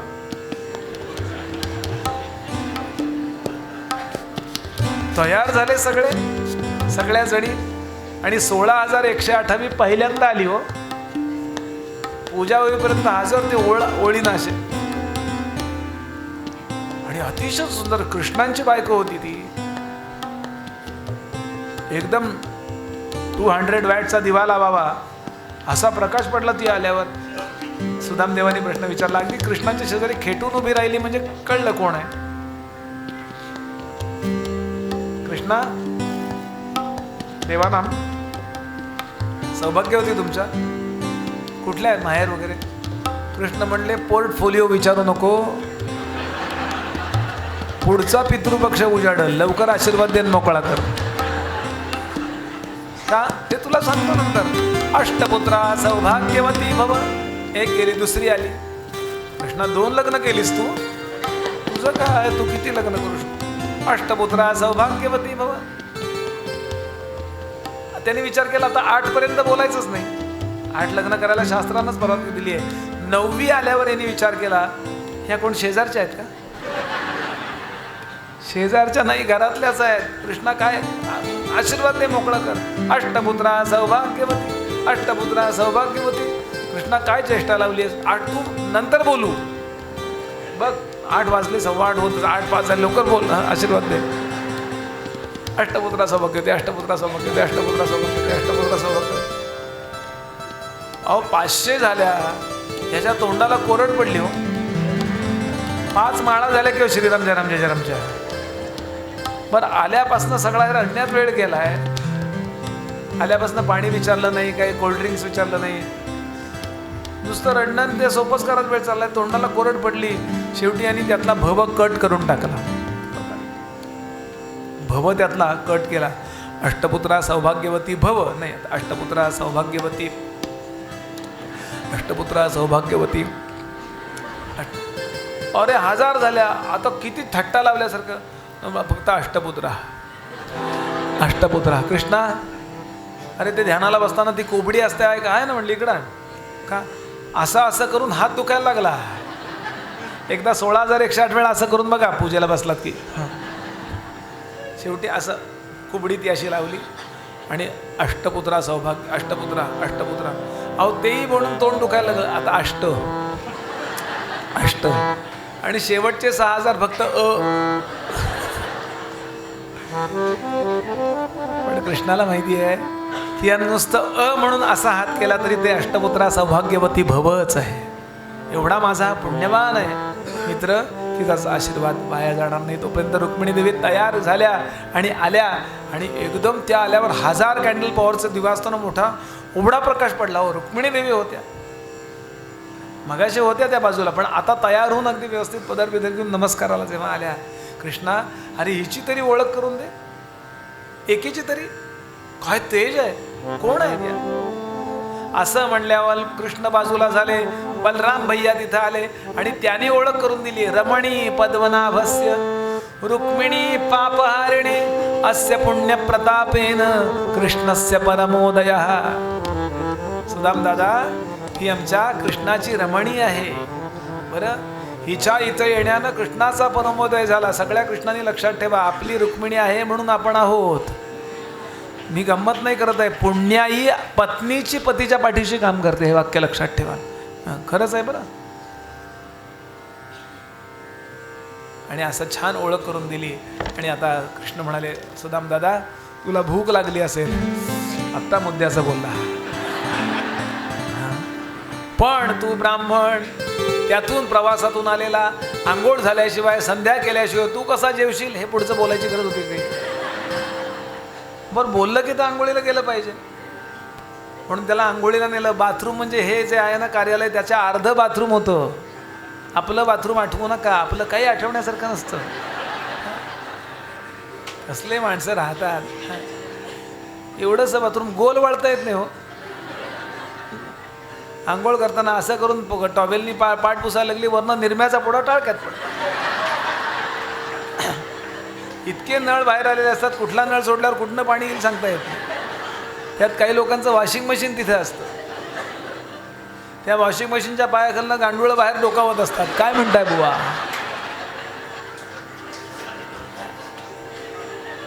अरे आंघोळीला बसलो, स्टूल त्याला भेग गेली होती, चिमटा बसला हो. अरे काय हे? समर्थांनी लिहिलंय, वृथा क्षीण संसार करीती रडाया. कसले संसार करतात? श्रीमंती सुद्धा उपभोगता नाईलाजानं, गरिबी असेल तर सहन करणं भाग वेगळा. ऍडजस्ट करतात. पाणी सोडलं ना तर नळाला पाणी नाही, बेसिनला म्हणले खाल्लं सोडा, मग वर नाही येतं. अरे तो नळ बदलायला काय बिघडतंय का तुम्हाला?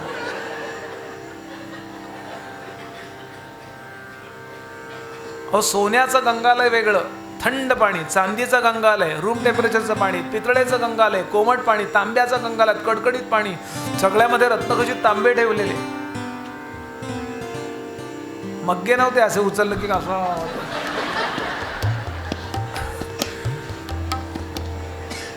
आणि त्याला छान आंघोळ घातली आहे. आणि अर्धी आंघोळ झाल्यानंतर 8 जणींना बोलावलं आणि ब्राह्मणाला कुंकू लावून ओवाळले. आपण दिवाळीत आंघोळ झाल्यावर ओवाळतो ना, अर्धी आंघोळ झाल्यावर 8 जणींनी त्याला ओवाळलं. कृष्णाला विचारलं सत्यभामीनं, काय तब्येतीची, म्हणजे खुणेनं विचारलं, वाणीनं नाही. पाप्याचं पितर वगैरे म्हणतो ना आपण, काय खुणेनं. कृष्ण म्हणले, सत्यभामे तुझं भाग्य समज की तुला याला ओवाळायला मिळालं. डोंगरेजी महाराज सांगायचे, त्याचे गरीब वेश लोकांना दिसत होता, पण त्याच्या चित्तातलं वैराग्य फक्त कृष्णाने ओळखलं. मला काही नको, या वैराग्यावर स्थित असणारा, कृष्ण प्रेमामध्ये लीन असणारा, म्हणून कृष्णाला आवडणारा तो. आणि यानंतर याला जेवायला वाढलाय. संध्या झाली, जेवायला वाढलं. भरभरून ताट मोठं पाहिलं, 4 ठाव वाढलेलो. इकडं 2-4 भाज्या, 2-4 कोशिंबिऱ्या, 2-4 चटण्या, हे सगळं. आणि डोळ्यात पाणी आलं, त्याच्यात पाणी आलं. का? घरी आई वडील उपाशी आहेत, मुलं उपाशी आहेत, बायको माझी उपाशी आहेत, मी हेच इतकं छान जेवू? भगवंताचा भक्त होता म्हणजे कुटुंबाच्या बाबतीत निष्काळजी होता असं समजू नका. कृष्णाने विचारलं, का रे डोळ्यात पाणी का आलं? खोटं बोलला. देवा माझ्याकरता वहिनीला त्रास झाला ना. कृष्णाने ओळखायचं ते ओळखलं. आणि महिनाभर कृष्णांच्या जवळ राहतो, पण एवढ्या महिन्याभरामध्ये एकदाही म्हणत नाही माझ्याकडे ही गोष्ट कमी आहे. दुसऱ्याचं दुःख पाहून दुःखी होणारे लोक या जगात खूप असतात, पण दुसऱ्याचं सुख पाहून सुखी होणारे लोक कमी असतात. सुदाम हा दुसऱ्या प्रकारातला आहे. कृष्णांचं एवढं वैभव, खूप आनंद वाटतो त्याला, मनापासून वाटत नाही यातलं एक अमुक माझ्याकडे असावं, कधीच नाही. आणि कृष्णांना हे सगळ्यात भावलं की हा काही त्याला माहिती नाही का सर्वांतर्यामी आहे तो, त्याला काही माहिती नाही का आपली परिस्थिती. पण एक शब्दानं हा इथे आलाय, तो माझ्यावर प्रेम करायला, मला एंटरटेन करायला, मला छान ऐकवायला आलाय काहीतरी चांगलं, पण स्वतःची काही एक शब्दानं काही तक्रार करत नाही. वा रे वा, काय देऊ याला मी. आणि म्हणून सुदामदेवाला कृष्णाने काही दिलं नाही. परत निघाला सुदामदेव. सुदामदेवानी काही मागितलं नाही, कृष्णाने काही दिलं नाही. आणि असा परत जायला निघाला. कृष्णा सोडायला आले त्याला आणि जाता जाता जाता कृष्णाने अच्छा सांगितलं. हा परत निघाला आणि आपल्या वेशीपर्यंत येणार भजन करत चालला होता. जय राधे जय राधे जय श्री कृष्ण बोलो जय राधे. बोलिए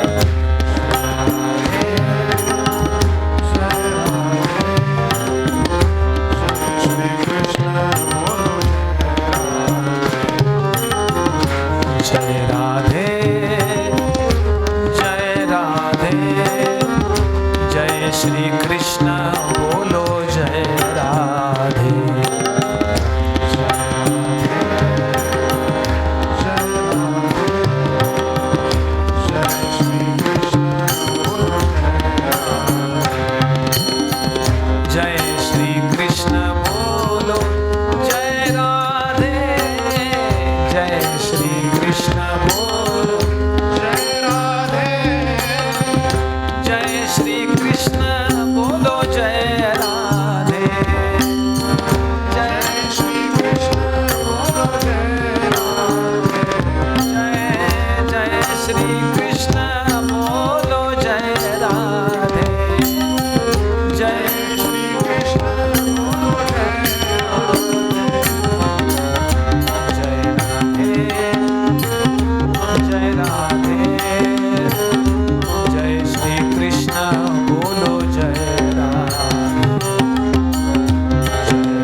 भगवते वासुदेवाय.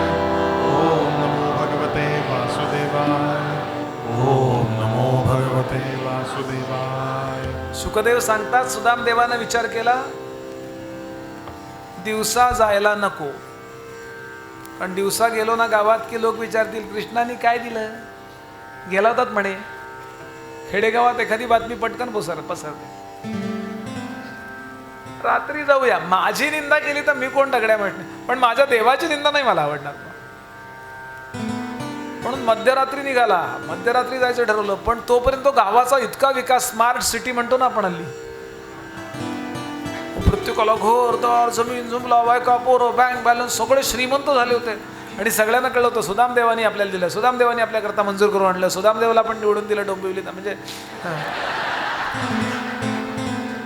आणि त्यांनी आपल्याकरता इतक्या योजना मंजूर करून आणल्या, त्यामुळे सगळेजण उतावीळ झाले होते त्याचं स्वागत करायला.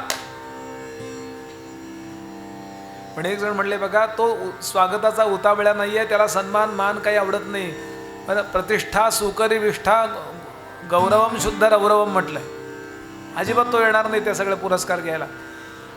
तो हळूच येईल आणि घरी जाऊन झोपेल. तेव्हा आपण त्याला वाटेत अडवायचा. रात्री आला तर रात्री आपण काही लोक जागरणाची सवय ज्यांना होती असे लोक त्या वेशीवरती नेट पॅक फुल करून ठेवले होते.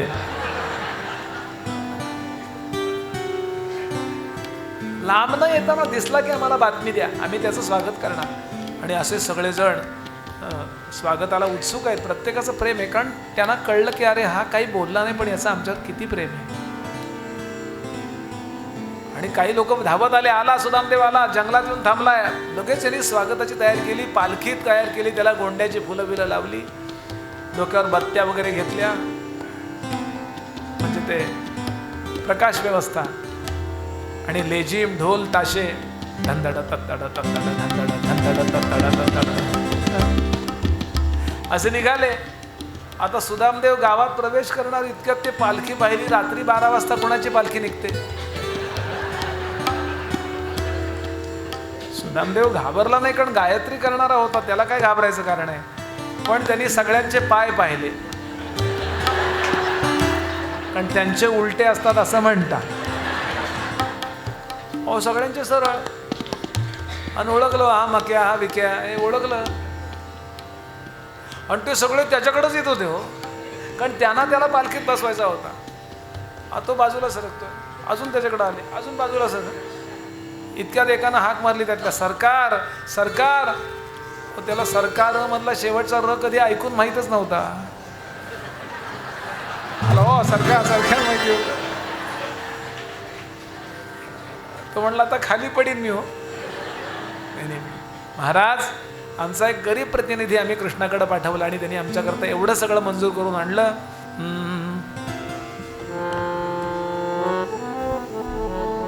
आम्हाला या पालखीत तुम्हाला मिरवत न्यायचं आहे. सुदामदेव म्हणला पालखीत नका नेऊ मला, कारण ज्याच्यामध्ये बसायची सवय नसते तो जर त्यात बसला तर बावळटासारखं दिसतं, काहीतरी विचित्र दिसतं हो.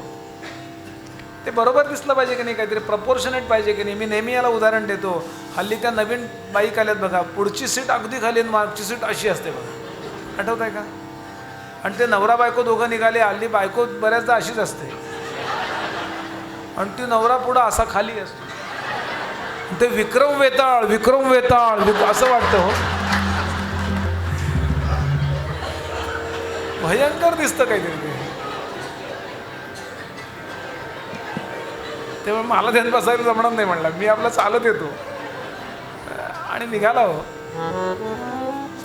आणि डोळ्यात पाणी आले. इथं झोपडी होती माझी, कुठं गेली? ते म्हणले पाडली. मग माझी मुलं देशोधडीला लागली का? हे कोणाचं घर आहे? हे घर कोणाचे हे घर कोणाचे घर कोणाचे हे घर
कोणाचे घर म्हटलं हे तुमचंच. यातली आमची खिडकी कुठली? सगळ्याच खिडक्या तुमच्या. रत्न जडित होऊन दाराला लावलेले होते.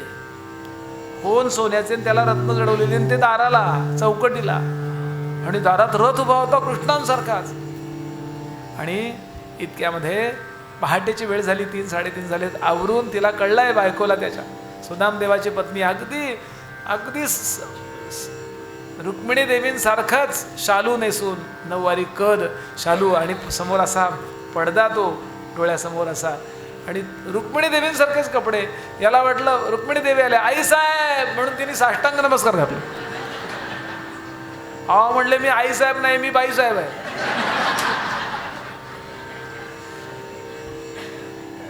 अनेक भागवतकारांनी गंमतशीर रंगवले. थोडक्यात काय, तुम्ही भगवंत जीवनात आपला असा करा.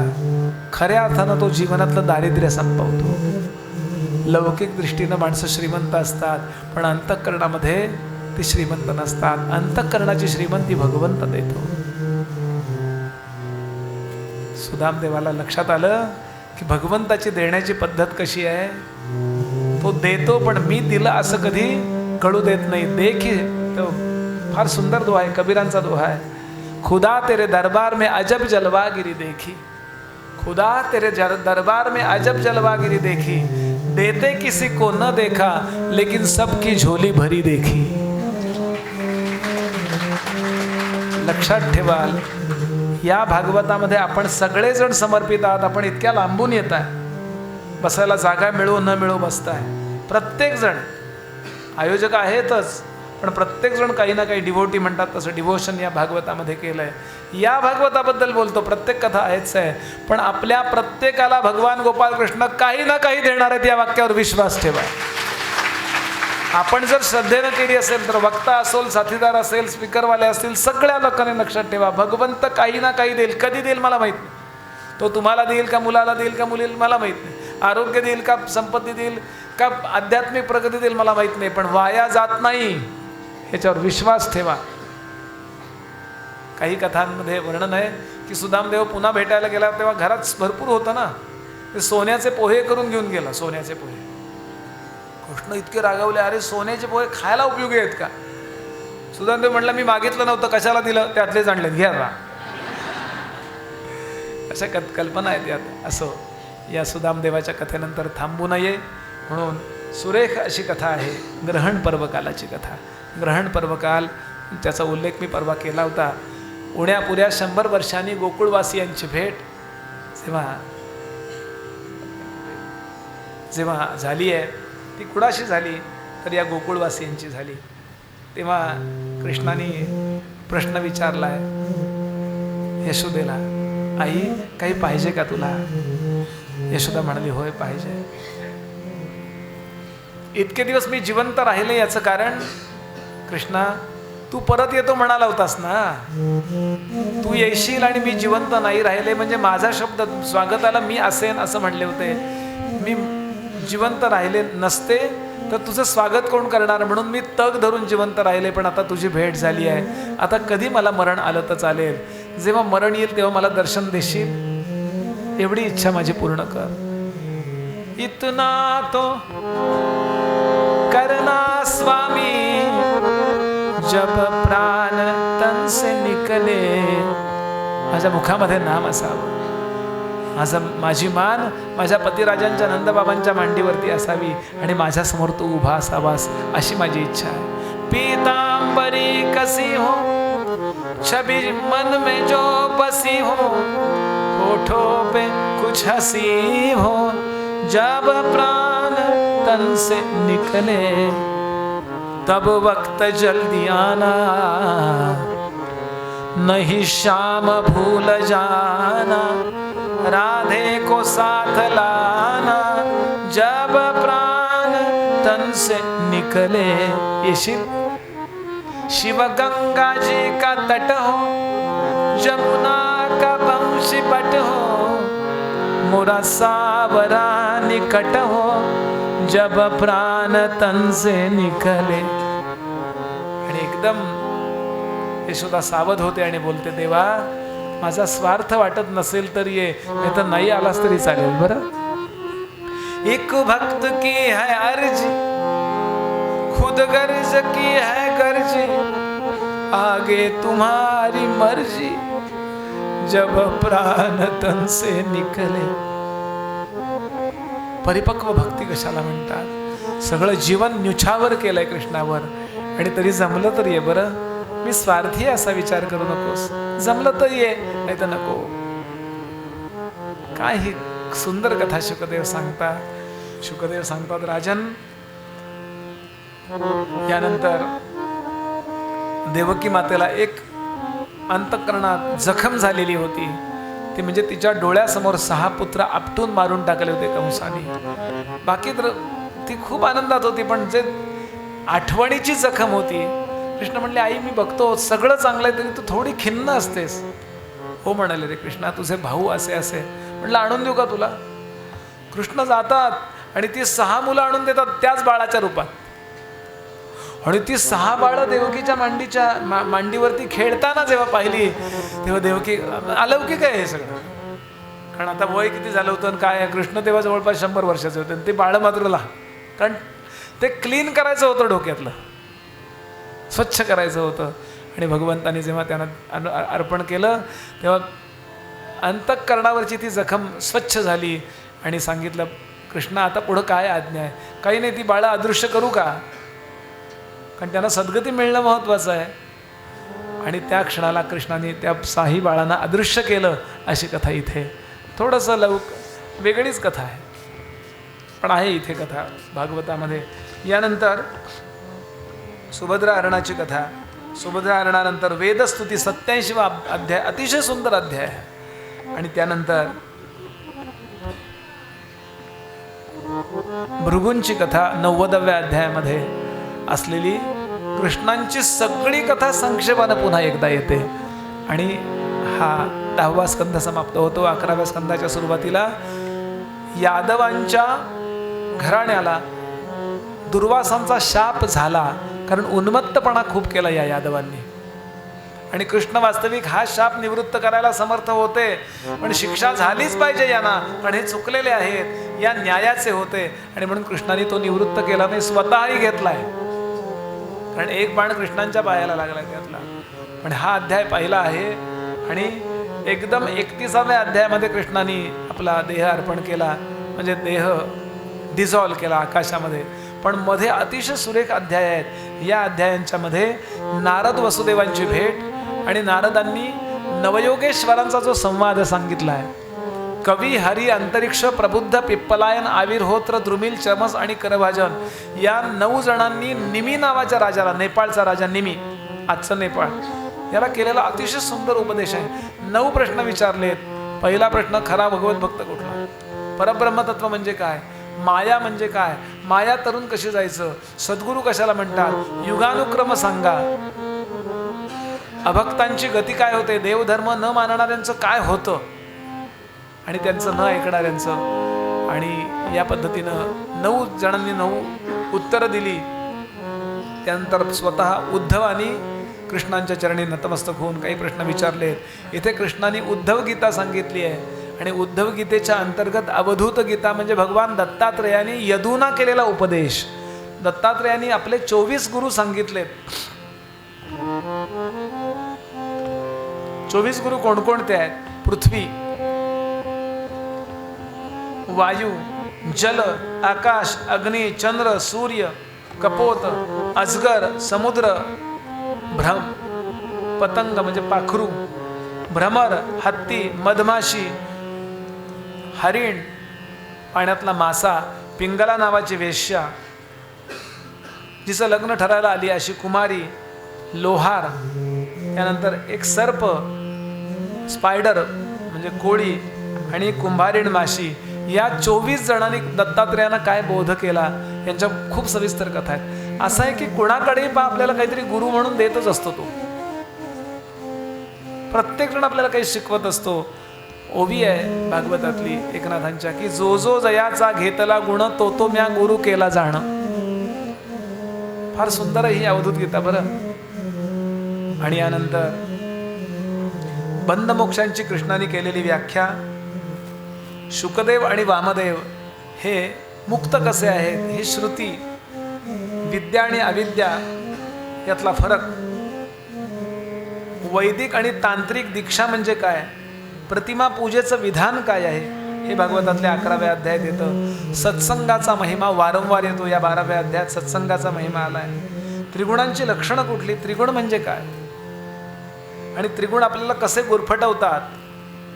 त्रिगुणापैकी कुठल्या त्रिगुणामध्ये आपण कसे जातो? आणि त्रिगुणांचं न ऐकणं म्हणजे त्रिगुणांच्या प्रेरणा ज्या आपल्याला होत असतात त्यातली प्रेरणा स्वीकारायची का नाही याबद्दल आपण स्वतंत्र आहोत. ते स्वातंत्र्य गमावणं म्हणजे मायेच्या अधीन होणं आहे. आणि न गमावणं आणि योग्य तो निर्णय आपल्या बुद्धीने म्हणजे भगवंताच्या प्रेरणेने घेणं म्हणजे भगवंताची कृपा मिळवणं आहे. हे सांगून यानंतर हंसगीता फार सुंदर आहे. हंसगीतेमध्ये किंवा तरी 11वा स्कंध पाहावा असं वाटतं आहे.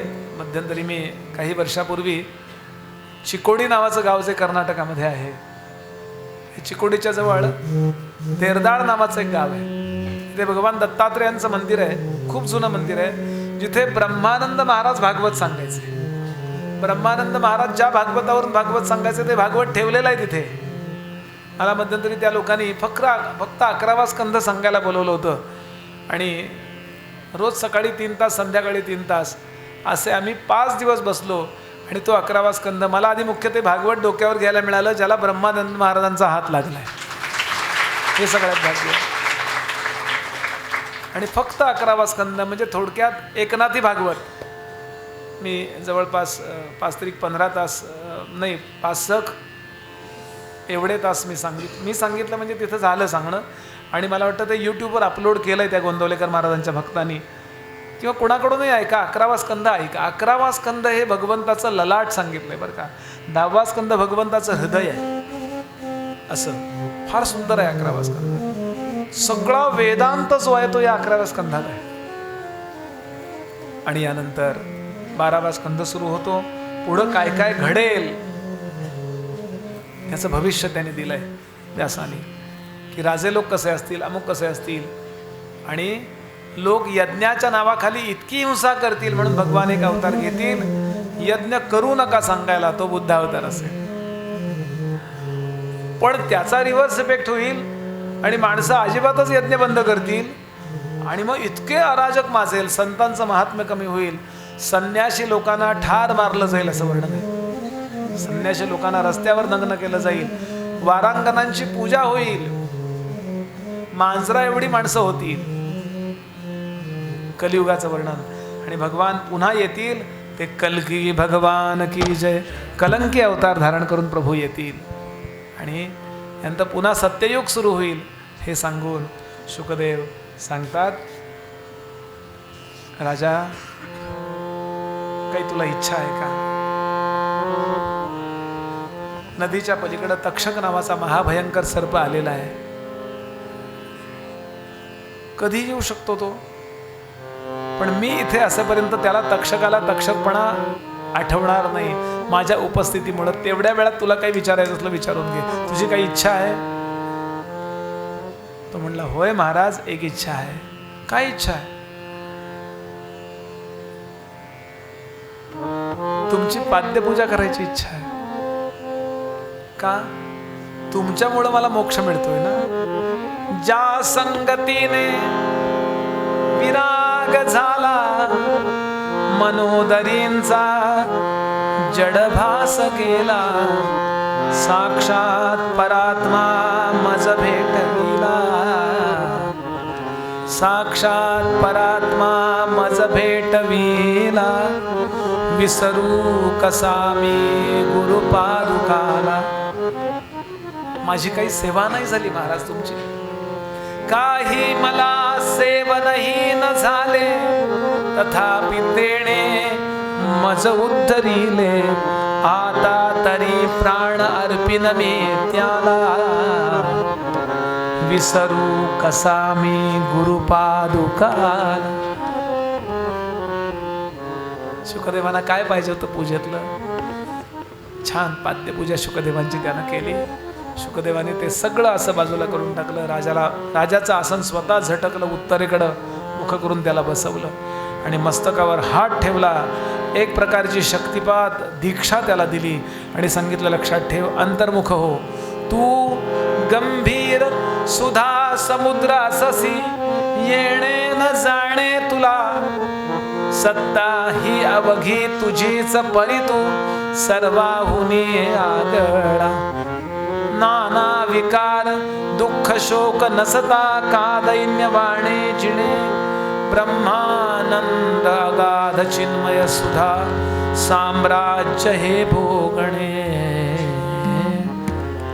जगाशी, तुझ्या देहाशी, तुझ्या विचारांशी, तुझ्या मनाशी तुझा काही संबंध नाही आहे.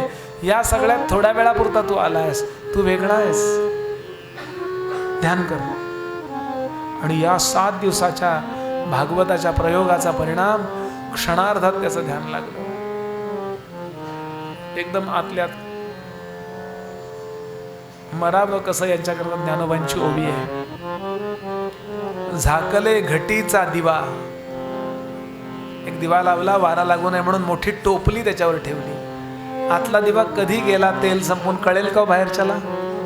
इतकं छान मरावस, नैसर्गिक मरण. झाकले घटींचा दिवा, काय नेणो विझाला केव्हा, तयापरी पांडवा देह ठेवी. जियो तो ऐसे जियो जैसे सब कुछ तुम्हारा है, और मरो तो ऐसे मरो जैसे तुम्हारा कुछ भी नहीं है. दोन्ही मध्ये आनंदात ज्याला राहता आलं त्याला भागवत कळलं. भागवत मरावं कसं शिकवणारा ग्रंथ आहे बरं का. रामायण जगावं कसं शिकवणारा ग्रंथ आहे आणि भागवत कसं मरावं शिकवणारा ग्रंथ आहे. हे दोन्ही ग्रंथ सातत्यानं ऐकावेत, सातत्यानं याचं अध्ययन करावं. इथेच विरमतो. ही कथा सांगून थांबू नये म्हणून श्री मार्कंडेय यांची कथा येते. सगळ्यांनी माझ्या पाठोपाठ म्हणा, मार्कंडेय महाभाग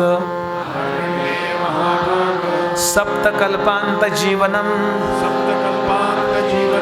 आयुरारोग्यमैश्वर्यम देहि मे मुनिपुंगव. श्री मार्कंडेय भगवान की जय. या तीन स्वर्ग, भुवरलोक आणि भूलोक या तीन लोकांचा प्रलय पाहणारा महापुरुष जर कोण असेल तर ते मार्कंडेय आहेत. आपल्या वाढदिवसा दिवशी मार्कंडेयांचं स्मरण नेहमी करत चला.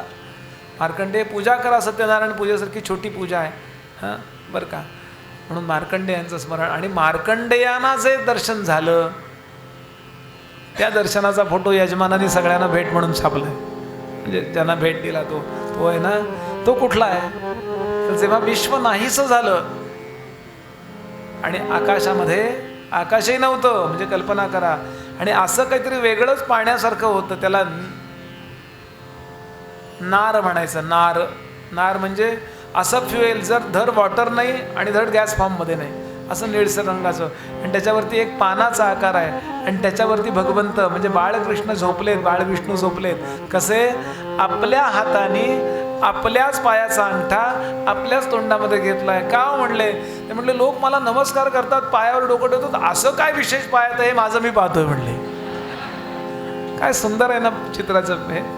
करारविंदेन पदारविंदं मुखारविंदे विनिवेशयन्तं वटस्य पत्रस्य पुटे शयानो बालं मुकुन्दं मनसा स्मरामि. बालं मुकुन्दं मनसा स्मरामि. बालं मुकुन्दं मनसा स्मरामि. श्री गोपाल कृष्ण भगवान. भागवताचं संपूर्ण फल यजमान आणि अनुषंगिक लोकांना अर्पण करतो. भागवताचे आशीर्वाद पोस्टमन या नात्याने देतो. सर्वेपि सुखिनः सन्तु सर्वे सन्तु निरामयाः सर्वे भद्राणि पश्यन्तु मा कश्चित् दुःख भाग भवेत्. जोरात म्हणा तथास्तु. सगळ्यांचं कल्याण असो अशी शुभेच्छा देतो. मी म्हणलो होतो की मी माझ्या हाताने ओम नमो भगवते वासुदेवाय देईन, पण खूप वेळ 1-2 तास जातील वृद्ध लोकांचे, म्हणून थोडा बदल करतो. मी ओम नमो भगवते वासुदेवाय आपल्याकडे देतो. आपण तिथे जिथे प्रसाद देणार आहात प्रत्येकाने घ्या. ओम नमो भरपूर आणलेत, मी 500-600 आणलेत, आणि आपल्या तिजोरीवर लावा किंवा देवघरावर लावा. एकच घ्या बरं का. हां, म्हणजे मग ते पुरतील. हां, आणि ज्यांना दर्शन घ्यायचं आहे भागवताचं त्यांनीच फक्त या. बाकीच्यांनी प्रसादाची प्लेट तयार आहे. म्हणजे काय सांगितलं ना मगाशी? हां सांगितलं नाही आहे. सगळ्यांना प्रसाद म्हणजे भोजन प्रसादाचा आस्वाद घ्यायचा आहे, पण तो इथे नाही घरी जाऊन घेऊ शकता, असं पॅक देणार आहेत ते. बरोबर आहे ना? हां, आणि तो प्रसाद घेतल्याशिवाय कोणी जाऊ नका ही विनंती. ओम नमो भगवते वासुदेवाय भागवताचा प्रसाद घेतल्याशिवाय जाऊ नका ही दुसरी विनंती. सगळ्यांनी माझ्या पाठोपाठ म्हणा. भवे भवे यथा भक्ती भवे भवे यथा भक्ती पादयोस्तव जायते तथा कुरुष्व देवेश नाथस्त्वन्नो यत प्रभो नाम संकीर्तनं यस्य सर्वपाप प्रणाशनं प्रणामो दुःख शमन तन्नमामि हरिं परम् अनायासेन मरणं विना दैन्येन जीवनं देहि मे कृपया कृष्ण त्वयि भक्तिमचञ्चलां त्वयि भक्तिमचञ्चलां.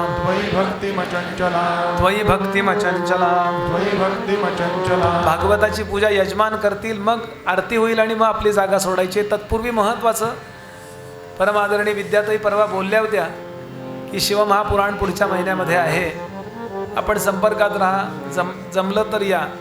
दुसरं म्हणजे अजूनही माझे मित्र एक आले, विशाल निमकर म्हणून मुंबईचेच आहेत. ते पुढच्या वर्षी गरुडेश्वरला गुरुचरित्र पारायण ठेवणार आहेत. पुढच्या वर्षी एप्रिलमध्ये हनुमान जयंती उत्सव झाल्यानंतर आपल्याला वाटलं 5 दिवसाचं गुरुचरित्र आहे, जर वाटलं तर आपण येऊ शकता. त्याची पत्रकं मला वाटतं आणली आहेत ना, ती घ्या. आणि अजूनही परवा कोणीतरी आलं होतं, माझा याच्याशी काही संबंध नाही बरं, पण आला तर मी चांगलं ऐकायची जबाबदारी माझी. हां, आयोजक वेगवेगळे आहेत सगळे, हे मी मग सांगतो. आणि जर वाटलं तर आपण या, कुठेतरी जा. मी परवाच बोललो की कुणाबरोबरही जा, पण थोडासा वेळ असा काढत चला की शांती विश्रांती करता घर सोडून शांतपणे तिथे जाऊन बसावं आणि आपल्याला योग्य वाटलं तर आपण ते करा, अशी आपल्याला विनंती. आपण हे ओम नमो भगवते वासुदेवाय. अरे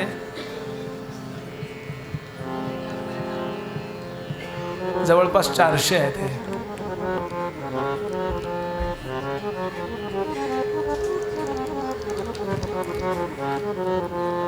हां या.